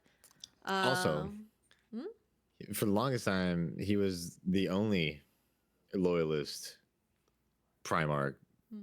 He was basically running the freaking Imperium show. Yeah. He said, I gotta figure this out. My fucking dad is a vegetable on the toilet. Yeah, I'm gonna put him at the top of A tier. How about A tier? Yeah, That's fair. I like him. I think that's good. Yeah. Yeah. After I learned more about it, originally I didn't like him because he was just poster child Blueberry Boy. Yeah. And then I was like, oh, he's actually kind of cool though. Yeah. Like, damn. Yeah. I'm not supposed to like you. I think the reason that if he had come from bad beginnings and become great, then he would have been S tier. But he was already the favorite, and he did what a favorite. Yeah, he did he did his role. Like he's already the luckiest, perfectest. So you didn't have a lot of things to fight up against in his ascension. He Not was Sanguinius though. He ain't no Sanguinius. Yeah. Oh, Miss Ayana, I'm sorry you didn't have a lot of time to yourself. You need to take some time for you. I hope your day was okay though. I noticed whenever you weren't in chat anymore, I was like, oh, I hope she's okay. Anyway, let's continue. We got 7 more. We got 7 more. We got this, guys. Yeah. Here we go. Next up, Mortarion of the Death Guard. He is a traitor, and I'm sure this was part of your Smash or Pass. Oh. He is the Demon Prince of Nurgle. Oh, yep. And hi, Pasta Puffin. Welcome in. We're doing a tier list. Hello. All right, hit me with Welcome. Welcome. All right, we got a couple videos. Boom. Pow. Mortarion, Primarch of the Death Guard Space Marine Legion, is a figure marked by resilience, stoicism, and a grim acceptance of fate. Raised on the toxic death world of Bobros, Mortarion grew to despise tyranny and sorcery, enduring a brutal upbringing under a cruel warlord amidst poisonous mists that would have killed any ordinary being. Mortarion's inherent resilience and determination saw him rise against his oppressor, ultimately taking control of Barbaros. His experiences shaped his and the Death Guard's identity, emphasizing endurance, the use of chemical and biological warfare, and a disdain for weakness and the warped sorceries. During the Horus Heresy, Mortarion's deep-seated mistrust of Psykers and a sense of betrayal by the Emperor led him to join Horus's rebellion against the Imperium. This decision spiraled into damnation when Mortarion and his legion were trapped in the warp, falling prey to the plague god Nurgle. Mortarion emerged as a demon prince of Nurgle, leading the Death Guard in a pestilent campaign against the Imperium, spreading disease and despair. Mortarion embodies the paradox of a warrior against tyranny turned tyrant, a seeker of resilience transformed into an avatar of decay. Mortarion. Gross. So Mortarion. Mortarion. Pasta or puffin, whichever you prefer. But Mortarion is smashed before Nurgle corruption and pass after corruption. Oh, jeez. He got some damage. Some damage. That's fair. Who is Typhus? Typhus is the reason the Death Guard fell to chaos. Typhus killed the fleet's navigators and tricked Mortarion, their Primarch, into letting him lead their fleet straight into Nurgle's clutches. The Death Guard were trapped in the warp, and Nurgle's plagues began hitting them. They were unable to die and in immense pain. They resisted, but their bodies began rotting and mutating. Eventually they broke and became the Plague Marines. During this time, Mortarion confronted Typhus in a rage and killed him, but Nurgle resurrected him again and again, until he was eventually transformed into Typhus, the host of the Destroyer Hive, a walking plague factory, and the most blessed champion of Papa Nurgle. Who is Typhus? Typhus. So there you go, Mortarion. Man. Okay. Papa Nurgle's favorite boy. That's gross. Well, dude, I hate these products of environment stuff because it's like you don't like them. You think they're gross. You know, normally if you just were presenting them as they are, they'd be like the super low, right? The horrible on the list. And then you're like, okay, well, this is how they got that way. They were stuck in the warp. They were in incredible pain. They did everything they could until they finally broke. And you're just like, I feel, because now I feel bad for him. I don't know. He's kind of a tool the whole time. Oh. But I mean, he's very hypocritical now. You know, he was so against like tyranny and stuff that now he's doing exactly that. Okay, I'm gonna make a decision, and what my decision is gonna require some movement. Okay. Okay. I'm going to move. I'm gonna move my D tier down to dumpster. Oh goddamn. I'm going to move my bottom C down to D. All right, Angron is in D now. And I'm gonna put him at the top of D. Goddamn. Oh, hang on. Come on. There we go. Is Conrad in dumpster? He ate children. Dude. Dude's an absolute psycho, but He ate it's also children. very befitting of 40K. Unfortunately, a product of his environment was horrible, but he became a horrible, horrible, horrible being. Normal behavior? Okay, pasta puffin. I mean, 40K is pretty. It's grim and dark. Right. It is grim and it is dark. You know, there are two things that we apparently very much do not like here, and that is dudes that eat kids and dudes that kill their own squad. No, oh my god, it's normal. What are you guys talking about? All right, next up. All right, yeah, hit me with it. All right, so we got a string of traitors here. Okay, fucking bastards. Leave Twisted Batman alone, dude. Okay, once you watch the VOD, rewind it. You will see I was struggling with this one, okay? If it weren't for him eating kids, he'd be higher, okay? All right, Believe me, so pasta. next up, we have Magnus the Red of the Thousand Suns, traitor. He is the demon prince of Tzeentch. We got a few videos here. All right, Man give me is Bird very Boy. red. Oh. This dude is pretty fun. Magnus the Red is the demon primarch of the Oh, Thousand yeah, Suns horny Chaos nipples, Space I remember Marine him. Legion. Magnus is one of the Horny most nipples. powerful psychers in the galaxy, rivaling that of individuals such as Eldrad of the It's the one Eldari. we- Magnus was raised upon the planet of fighting, Prospero, but due to being so gifted, Nice. always had a Two. connection with his father. Oh, and the thanks, Emperor. Pasta. Upon I his drew this. homeworld, This Magnus is grew to my, become a giant, even amongst the other Primarchs. I'll tell you in a second. He bore only a single eye, and his skin was the color of deep red. Magnus encouraged the pursuit of knowledge and the mastery of the warp amongst his legion, and the Council of Nicaea greatly crippled the legion and their passion. When the heresy began, Magnus desperately tried to warn his father, but was tricked by Tzeentch to break down the Emperor's psychic barrier, which then let scores of demons into the Imperial Palace, killing many and ruining the Emperor's work. The Emperor would not listen to Magnus and sent Leman Russ to apprehend him. Through deception, Horus had Leman and the Wolves fight the Thousand Sons, and Russ slew Magnus, yet not before he was able to transcend the physical plane and become a demon Primarch of Tzeentch. He pledged his soul to Tzeentch in order to save his people, and so, at the battle's end, the Legion disappeared and was taken into the warp. Magnus now leads his Legion in a crusade of vengeance across the stars. Magnus... He's the one that destroyed the Emperor's super warp way. Mm-hmm. Dude! I might put him at the very bottom. Well, he was trying to warn his dad. I understand that. He's like, but that's I brought all these dudes with me. it was like under no circumstances are you ever find a different way to warn your dad, dude, or just die. That should be a warning enough. Guess what? Something's coming. I'm dead. Yeah, he big old fucked up. Big old fucked up. Fucked up no. the whole Imperium because he didn't obey. Like his dad was like, no. He fucked up so bad. Magnus the Red is called the Oh my Cyclops God. for a reason. He truly has only one eye, but he wasn't always this way. When the Primarch first reunited with his legion, they were plagued by the curse of the flesh change, a result of the unstable gene seed derived from Magnus himself. Mutations, madness, organ rejection, all of this tore the legion apart. Eventually, only about 1,000 stable warriors remained, and the Imperium was ready to erase them from history. But Magnus pleaded with the Emperor for a chance to save his sons, and he agreed. After many years of desperate struggle, Magnus finally managed to stop the curse, but the price was high.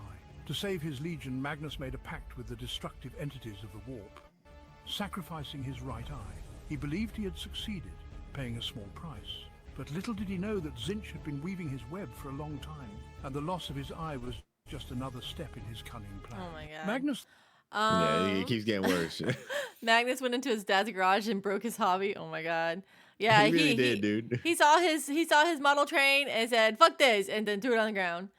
There's also one shard of him missing because when he got destroyed as a demon Primarch, and no, I'm not. I don't actually. I play more Warhammer video games. I know people that play the tabletop and paint the minis, but I don't really. I'm not very familiar with them. And then also, yes, I drew my. This is my Sister of Battle, Natty. I drew this to be. Originally, it was actually a Valentine where I was drawing Warhammer Valentines, and I drew just like a Sister of Battle, and I was like, I want to make her into me because my my VTuber model is based off of me IRL, and which because the stream is so long, I decided to do PNG character instead, make it more stable. But if you ever come back for a stream, you'll probably see my VTuber character, and this is just me in the Sister of Battle armor. His Legion are all dust now, as well to fight against them in Space Marine 2. His original model looks like a flying monkey from Wizard of Oz. He was also blue. Oh, geez. Yeah, a little bit of a change. Fuck this guy. Oh, hang on now. Why does Magnus the Red have red skin? Yes, but well, this his more. skin isn't actually red. His skin is said to have a bronze-like color created by the son of Prospero, the planet he landed on during the scattering. The name Magnus the Red actually refers to his long red hair. However, due to his immense psychic power, people's also got a perception of him will kissable change face. the way Oh they my see God. him. Similarly Pasta to the puppet. Emperor's powers, it is likely that after being given the name Magnus the Red, I'm down bad. Oh my people God. started perceiving him as having red skin. Furthermore, when in battle, the more psychic power he uses, the more unnatural he will appear. Oh my God. His body is said to be able to grow to an impossible size, and his skin will turn blood red, becoming more similar to a creature of the warp than a man. Why does Magnus the Red have red So yeah, skin? anyway, this guy, he basically went to his dad's garage and accidentally kicked the jack stands off his 1969 Camaro, okay? Dude, fuck him. So much happened because of him being fooled by Tzeentch. So much. So much. So much could have been avoided. Mm-hmm.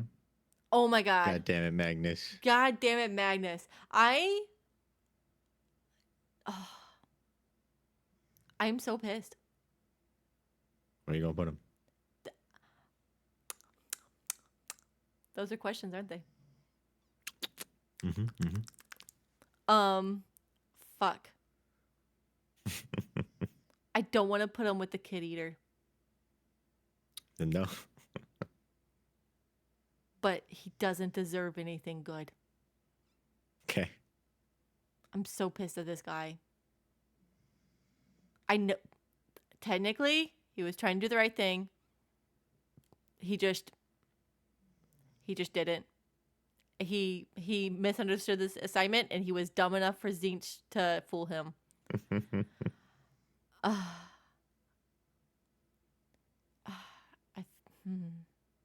I don't feel too bad for him, to be honest, but I feel a little bad. All right, put horny nipples at the top of D. Top D. Top of D.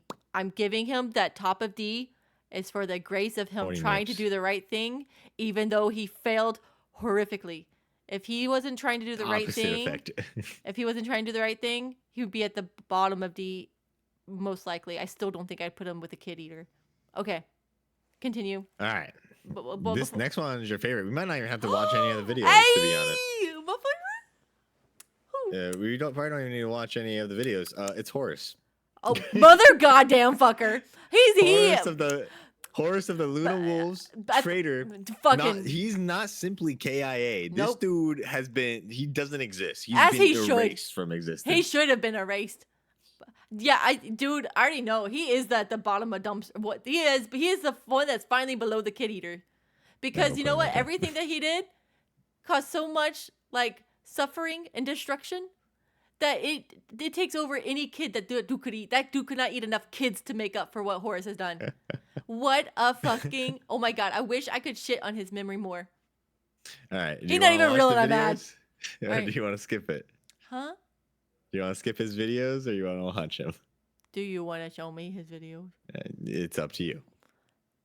We'll go. I'm either or. Show me one, and then we'll move You on. want? All right. What is the Horus Heresy? In Warhammer 40k, the Horus Heresy was a galaxy-wide civil war Goddamn that took piece of place shit. 10,000 years before the beginning of Warhammer 40k. It was led by the Primarch Horus, who was once the favorite and most trusted son of the Emperor of Mankind. When the Emperor created the Primarchs, they were spread across the universe by the Chaos Gods.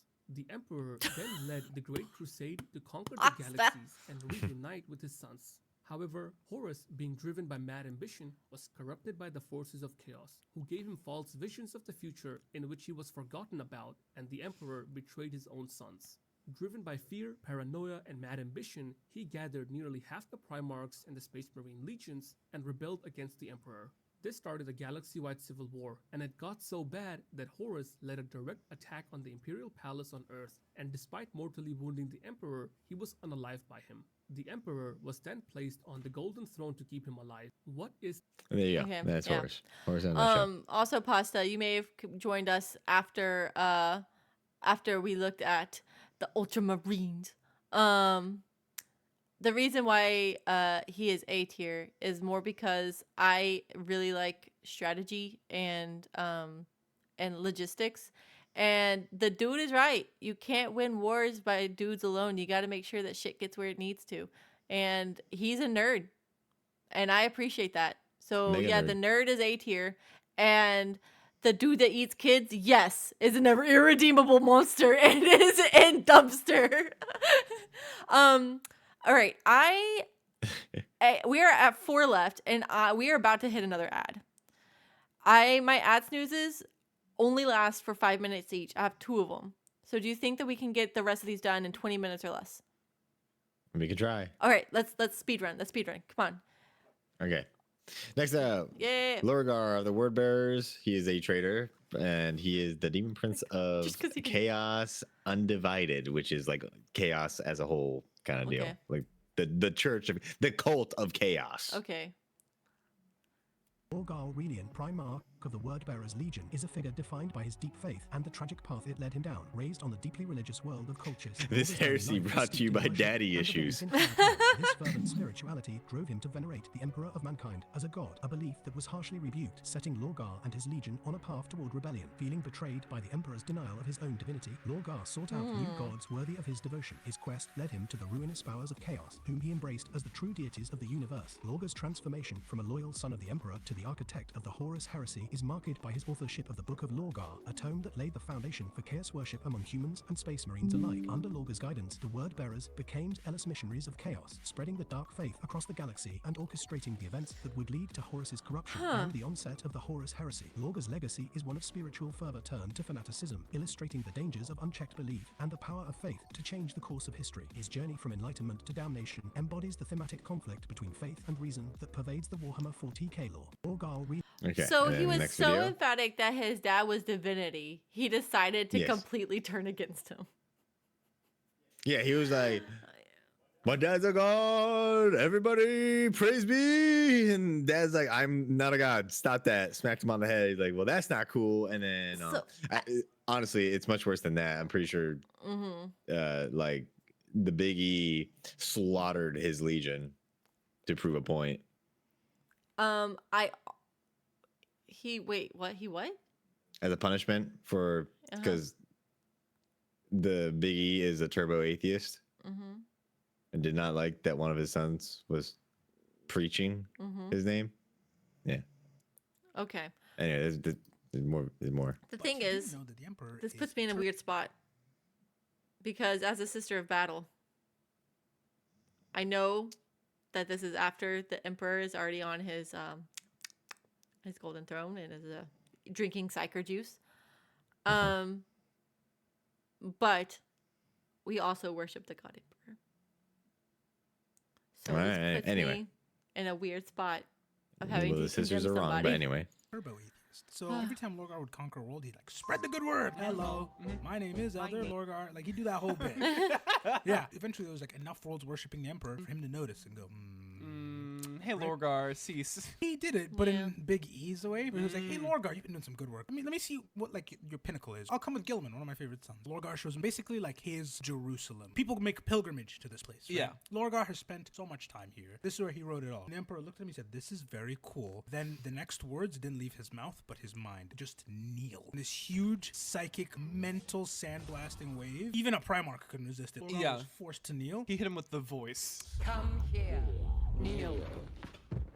Then he said, Gilman, burn it all to the ground. And made Lorgar watch. He then mentally shouted across the entire legion of all my creations, you are my biggest failures. Learn from this. Yeah. Yeah, one more. One of the most prevalent 40k memes is of a warp-altered Corvus Corax harassing Lorgar for all eternity, but most don't know where it came from, as shown in Shadow of the Past. With a flurry that turned a legionary into ribbons of flesh, the apparition coalesced into a recognizable figure. It was of equal height to a demon Primarch, clad in black with long taloned gauntlets, a pair of wings fashioned as intricate metallic feathers. The face was as pale as snow, with eyes as dark as coal. What happened to you, brother? I have ascended. I might ask the same of you. The Raven Lord strode forwards, intent on Lorgar. I am vengeance incarnate. I'm Batman. Justice delivered. This place beyond the veil has revealed what we all are. Underneath the veneer of humanity our Father created for us, we are of the warp. Have you come to make an oath to your true creators? No. I swore to destroy all chaos from the galaxy. You will be the first fallen brother to die beneath my blade. I am not what you fought on Isfahan. Nor am I. One of the most prevalent 40k. So Lorgar. Yeah, at least he was there. The thing that I've come to the conclusion in that short time is that I am way after the Emperor can ever say anything, and he was obviously very much alive whenever the Emperor was like, "Hey, dude, please don't worship me," and please never, and he did it anyway. Please. So I feel less bad for him because of that. I still feel bad that his whole everything got wiped out. They're decimated. That fucking sucks. Deleted. And Dad said, "I don't love you." And Dad said, the thing that hurts, I guess, the most is like, you are my biggest disappointment. Biggest failure. Because that I was like, oh, tell me stuff that is, oh my God, hit me in the feels. But hey, I was told that, and did I become crazy? No. Okay. So guess what? Get on my level. Bottom of C tier. Because he gets C tier for also like the disappointment is hard to live with. I understand, my dude. He wasn't mad. That he was disappointed. Oh my God. Mm-hmm. Oh, okay. I'm at my last snooze for 2 minutes. So do we either take a 2-minute break? 2-minute break. Okay, guys, we're gonna take a 2-minute break. Last one. Yeah, we're gonna take a 2-minute break. I'm gonna go ahead and run an ad. But this way there'll be no more ads for the rest of the stream. And we only have 3 left. So see y'all in 2 minutes. Oh my gosh. Dude. Oh, my knees. Yep, I just ran a 2-minute ad. Did you give the con S tier? Yes, Pasta Puffin. Oh, you can't hear me right now, but yes. Goddamn right. Con so far is undefeated. S tier. I feel pretty good about that. Dude. Oh, you can hear? Okay, cool. You haven't been swept to the ad yet. No, I can't. Oh, yeah. Well, we'll be back in a couple minutes. Well, we won't do the last 3. Dude, I am so tired. We have gone way over. We've gone in. It's now a 13-hour stream, guys. Congratulations. Y'all get an extra hour on me. On the house. But yeah. Oh, Warhammer is. There is no true good in Warhammer. There's only less bad. Well done. That's a long old day. It is a long old day. I won't stream again until Monday. I have my miscellaneous Monday, so Mondays I stream indie games. I try to keep them to be free to play or cheap because I always want people that watch me to have an option to game that is not cost prohibitive. I grew up hella poor, and so I understand what it's like to not be able to afford like any of the games that others are playing. So I always want to have an option. So miscellaneous Mondays it's like my one thing that I've tried to keep since the entire year of streaming is every Monday I try to stream an indie game. So it also helps like showcase indie creators. And also now I'm in a game, Square Trial and Error, out now on Steam. My VTuber model in a box is available as a character, as a playable character to unlock. So I think that that's really cool. Like I never thought I'd ever be in a game, and I am in a game. I only game with past games at the moment, so I appreciate that. Yeah, I do my best. I do my best to showcase games that are free, and also the ones that are especially done by our indie creators, because indie devs also deserve a shout out. AAA studios are great, but indie devs do a lot too.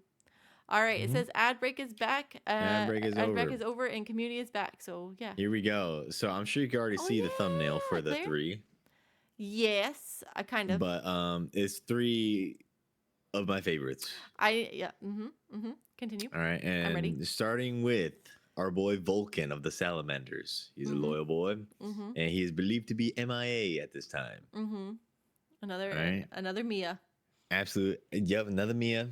The good boy. The good is the boys. I love the Salamanders. So this is I'm not gonna try to think of the chapter. The Primarch of the Salamanders Legion is a figure of immense strength, resilience, and compassion. Raised on the harsh, volcanic world of Nocturne, Vulcan's early life was shaped by a strong sense of kinship and duty to protect those weaker than himself. This ethos became the cornerstone of the Salamander's identity under his leadership, emphasizing self-sacrifice, the protection of humanity, and a mastery of craftsmanship, particularly in the forging of weapons and armor. Vulcan is unique among his brother Primarchs for his perpetual nature, granting him the ability to recover from wounds that would be fatal to others, including the ability to resurrect from death itself. This trait has seen him survive numerous fatal encounters, though not without cost to his psyche. During the Horus Heresy, Vulcan's loyalty to the Emperor and the Imperium was unwavering, even as he faced unimaginable horrors, including a deadly game of cat and mouse with his traitor brother Conrad Kurz. After the heresy, Vulcan's whereabouts became the stuff of legend. His legacy is a beacon of hope and resilience, embodying the ideal that in the darkest times, the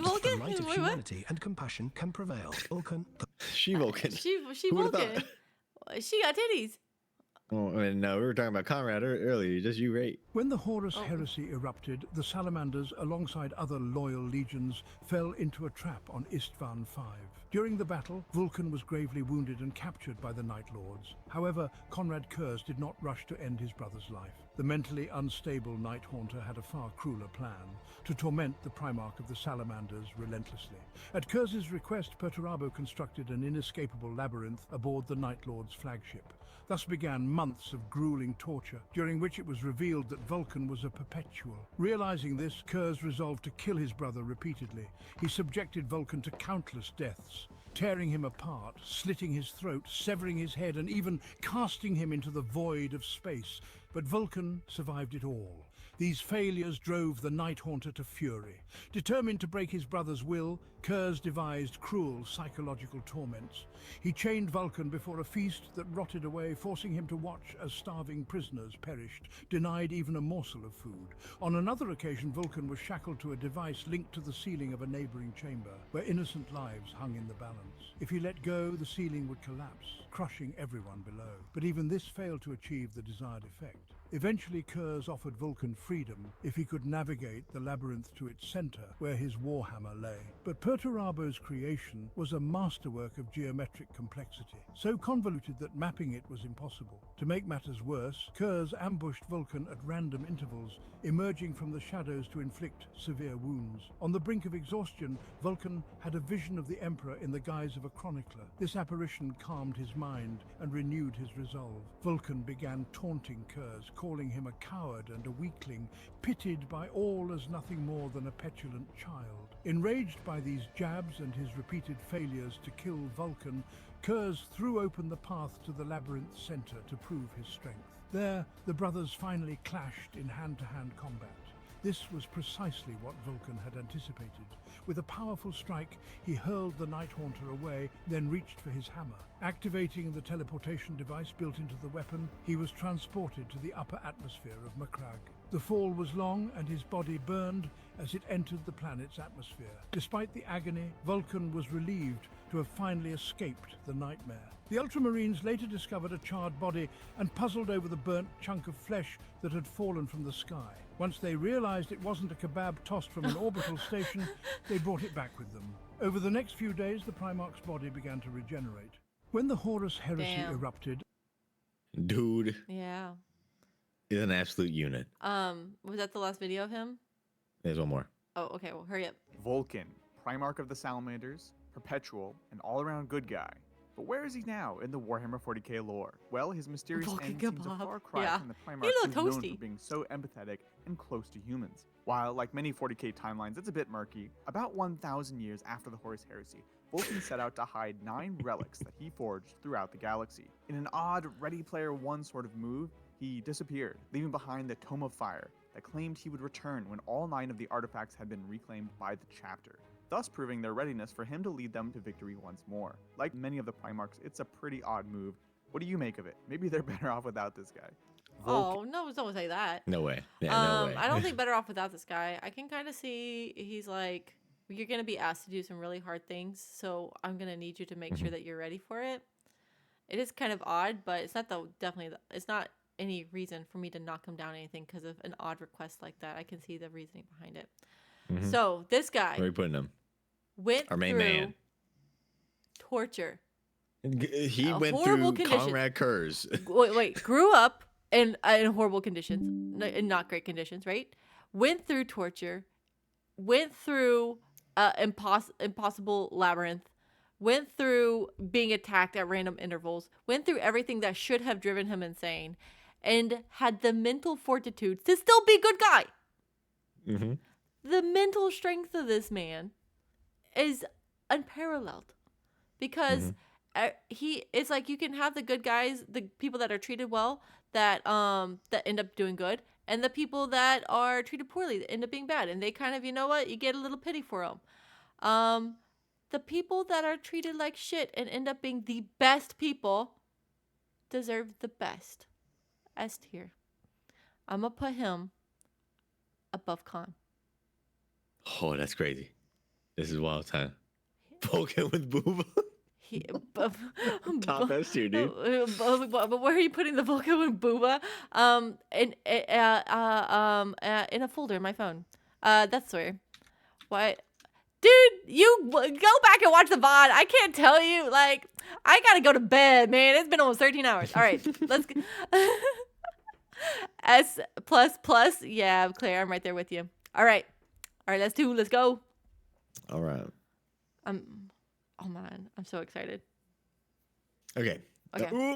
Oh. My secrets. Oh, thank you for the follow. Also, but while we have a second, there's our Discord if you want to join. It's a lot of fun. We game together all the time, and if you will be in good company with a bunch of Warhammer nerds. I promise.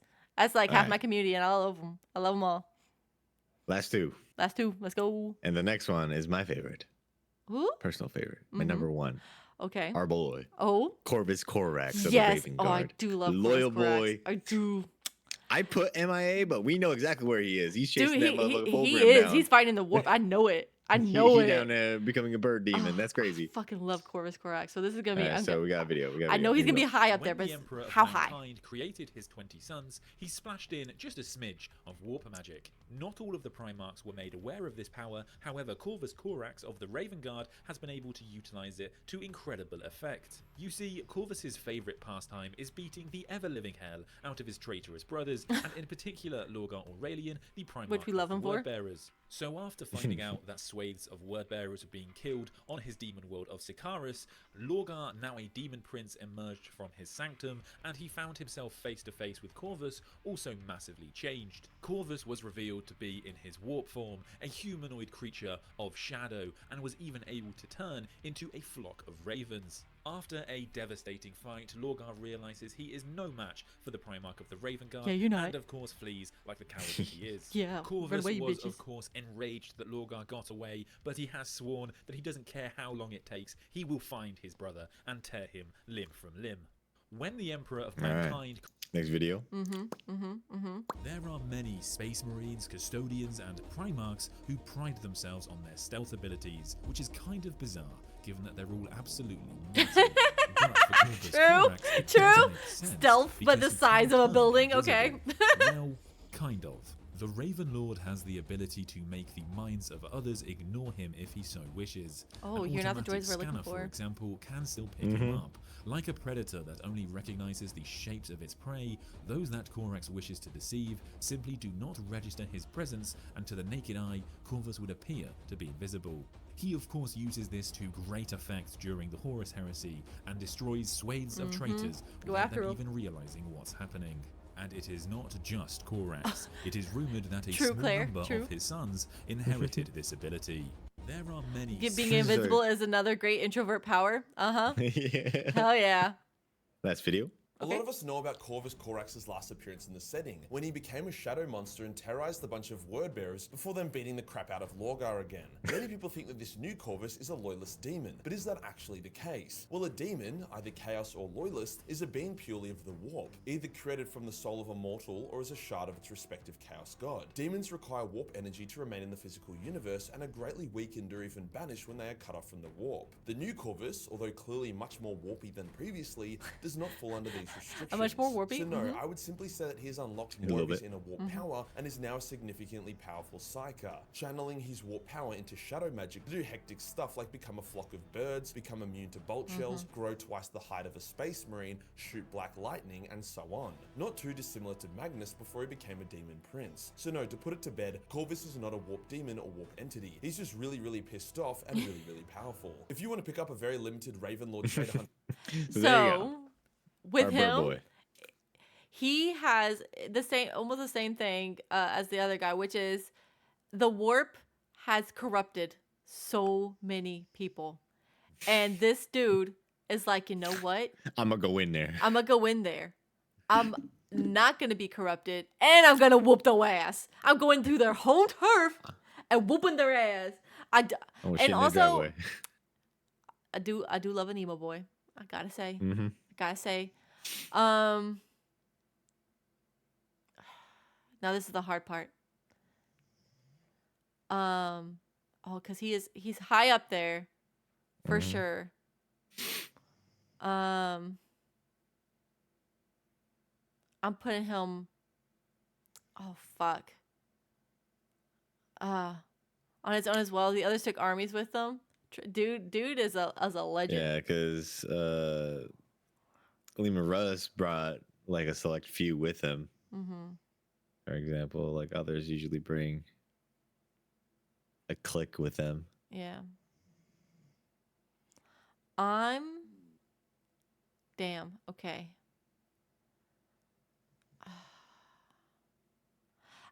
I want him. I think what I'm gonna do. I want him to tie with Khan, and the reason is because they're doing the same thing, but one's on this side of the warp and one's in the warp. They're both hunting down, and I both believe that they're both like they're MIA, but they're both still there. So exactly tied with Khan is where I'm putting him. So wherever you put him on the one side or the other, he's exactly tied with Khan because they're just doing the same thing, but on other sides. And honestly, unparalleled. Khan's out there. He doesn't have his army with him. He's out there fighting dudes. Doesn't have his army with him. And then Chorus is out there in the warp also. So honestly, I mad respect. Mm-hmm. Okay. All right. This last one is a little weird. Okay. Before we go. What's up? I think that the guy that I have in the last of A should go down to the top of B. Oh, him. Okay. Yeah. There we go. There you go. Okay. Yeah. I didn't like him being an A anymore. I'm just like, Fulgrim. Yeah, Fulgrim. Put him down. Okay, so this last one, the last son or sons, is Alfarius and Omegon, which are identical twins. Oh yeah, the twin dudes. The Primarch of the Alpha Legion. Now, on the surface, they are a traitor. I'm glad I passed. But it's traitor. it's traitor with question mark.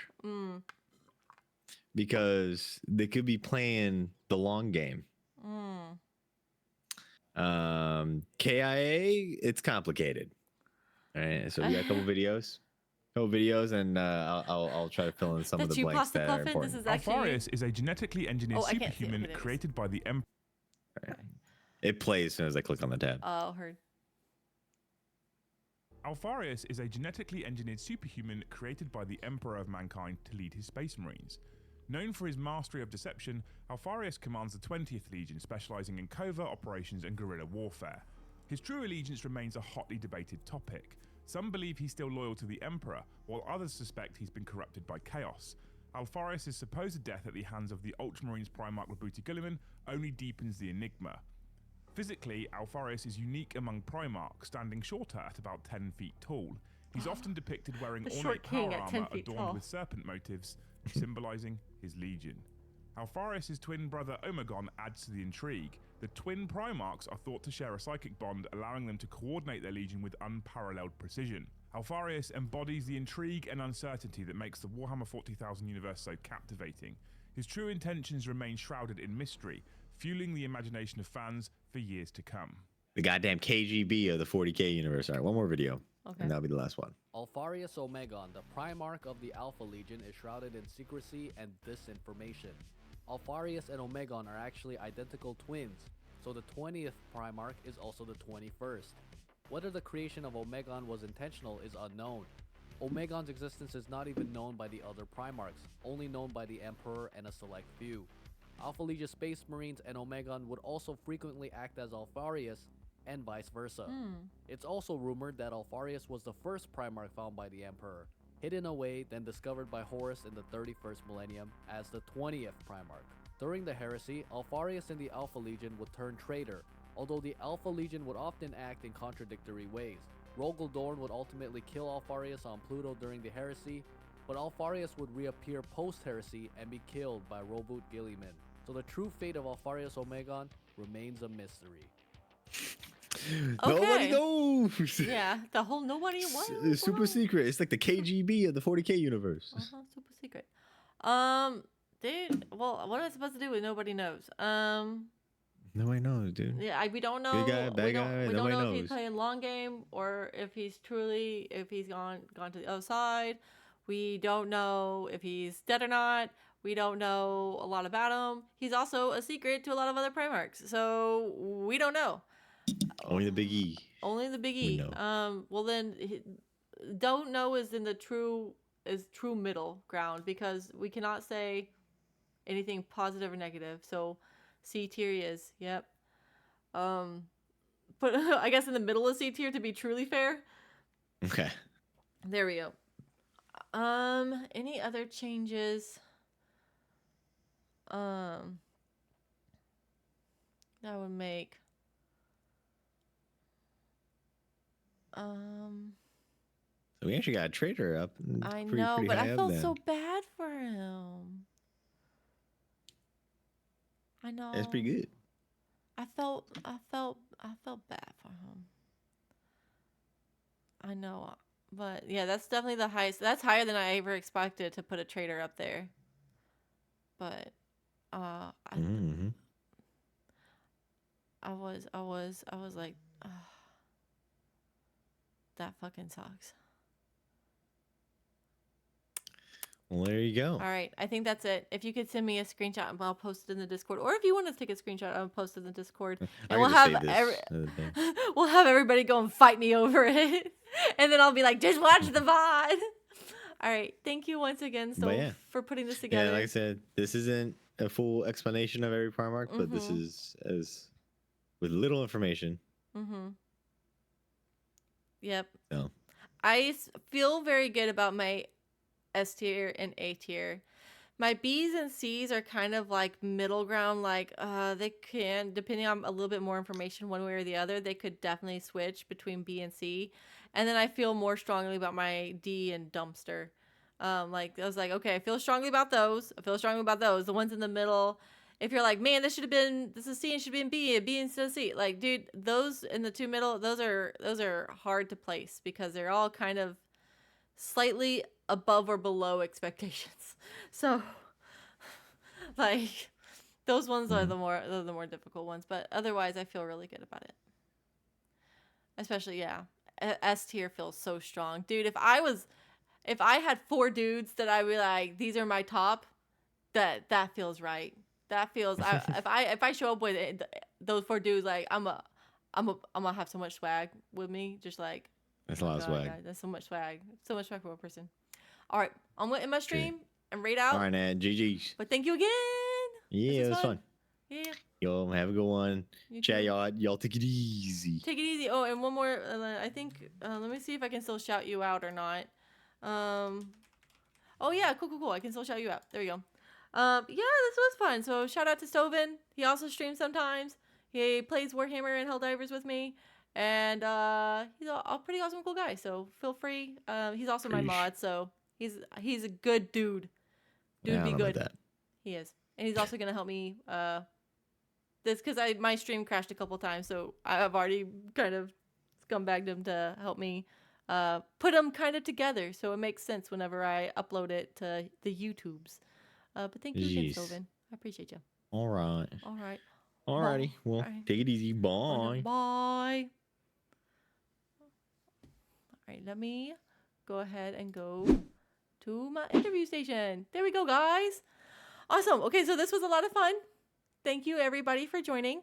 I am blasted, so I'm going to raid out. One moment while I go ahead and get this set up. But I hope y'all had fun. This was a lot of fun for me. I hope it was fun for you. Thank you for everybody that followed. Thank you for all the subs. That was really awesome. I never expect it, and I always appreciate it when it happens. I'm gonna see if there's anybody that I follow that is streaming something similar to what I am streaming now. So let's see if anybody is happening to be doing some Warhammer stuff that I follow. Actually, no, not really. And let's see. We've got an Arch Stream, a Tekken Streak, Baldur's Gate, Fortnite, Goddess of Victory, Dead Island 2, Magic the Gathering, opening cards, Deadlock, another Fortnite, Deltarune, Lockdown Protocol, and 7 Ways to Die. I'm really glad y'all have fun. Let me see if I can find somebody that's same category. Just Warhammer. We have people doing Warhammer figurines, but that's kind of a little bit different. Let's see what we got. Oh goodness, this is so hard. Let's see if we have. Dude, I don't know. This is hard. I guess I can just always send y'all to somebody that I know is a good person. And then if y'all would like to follow them, y'all can. They might not be Warhammer related because I don't have anybody that's on right now streaming Warhammer. It's a fun and good way to spend my night morning. Thank you. Of course. Of course. And I'll definitely get in touch with you about all the giveaways that you won. So again, congratulations. That is really awesome. I hope that you enjoy them all. I hope they're all as good as they look. Let me see. You know what? Okay. So this is more of a chill thing. So if you're just here to lurk, then that might be good. But I'm going to go ahead and raid Kingly Bones. He was in here earlier. He is doing card opening, so it might be fun to watch. Like watch him open cards and explain cards. He's also an IRL friend of mine and a really good person. He's a smaller streamer, so doesn't get a lot of raids very often. So I think we should all like give him a good welcome. And if you can stay in chat, please stay in chat. If you can't, I understand. If you're subbed, we have sub emotes. Feel free. I draw all my emotes. All of these, I draw them because I also can do some digital art. If you wanna keep the Warhammer theme and throw in some for the Emperor, you can do that. But yeah, we're gonna go ahead and rate out. If you are not subbed and you follow, then I'll go ahead and put in a just a raid message for y'all real quick. It's just gonna be a natty raid and dino dance, pretty simple. There we go. So you can choose some of those, and we're gonna go ahead and rate out. Oh, thanks for the hydrate. I appreciate y'all. I hope you have a good day. I'll hopefully see y'all on Monday. And yeah, I'll see y'all next time. Bye, everybody.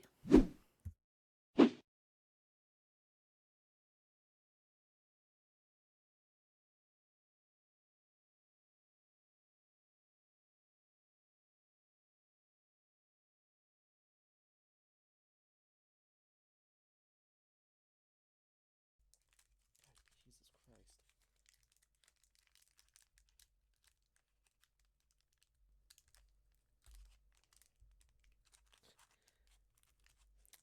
Thank you, Nat, for the raid. Appreciate it. People coming in, I'm opening collector's boosters. So my wallet is ever lighter. And I'm shaking because I'm scared about the value. Because, knowing my luck. We got Wolf Pack. Pumpkin Bombardment. Hell yeah, thank you, Claire. Thank you for raiding me. Need it. For my heart and soul. If rust is active, weight reduction. Yeah. It is. It is.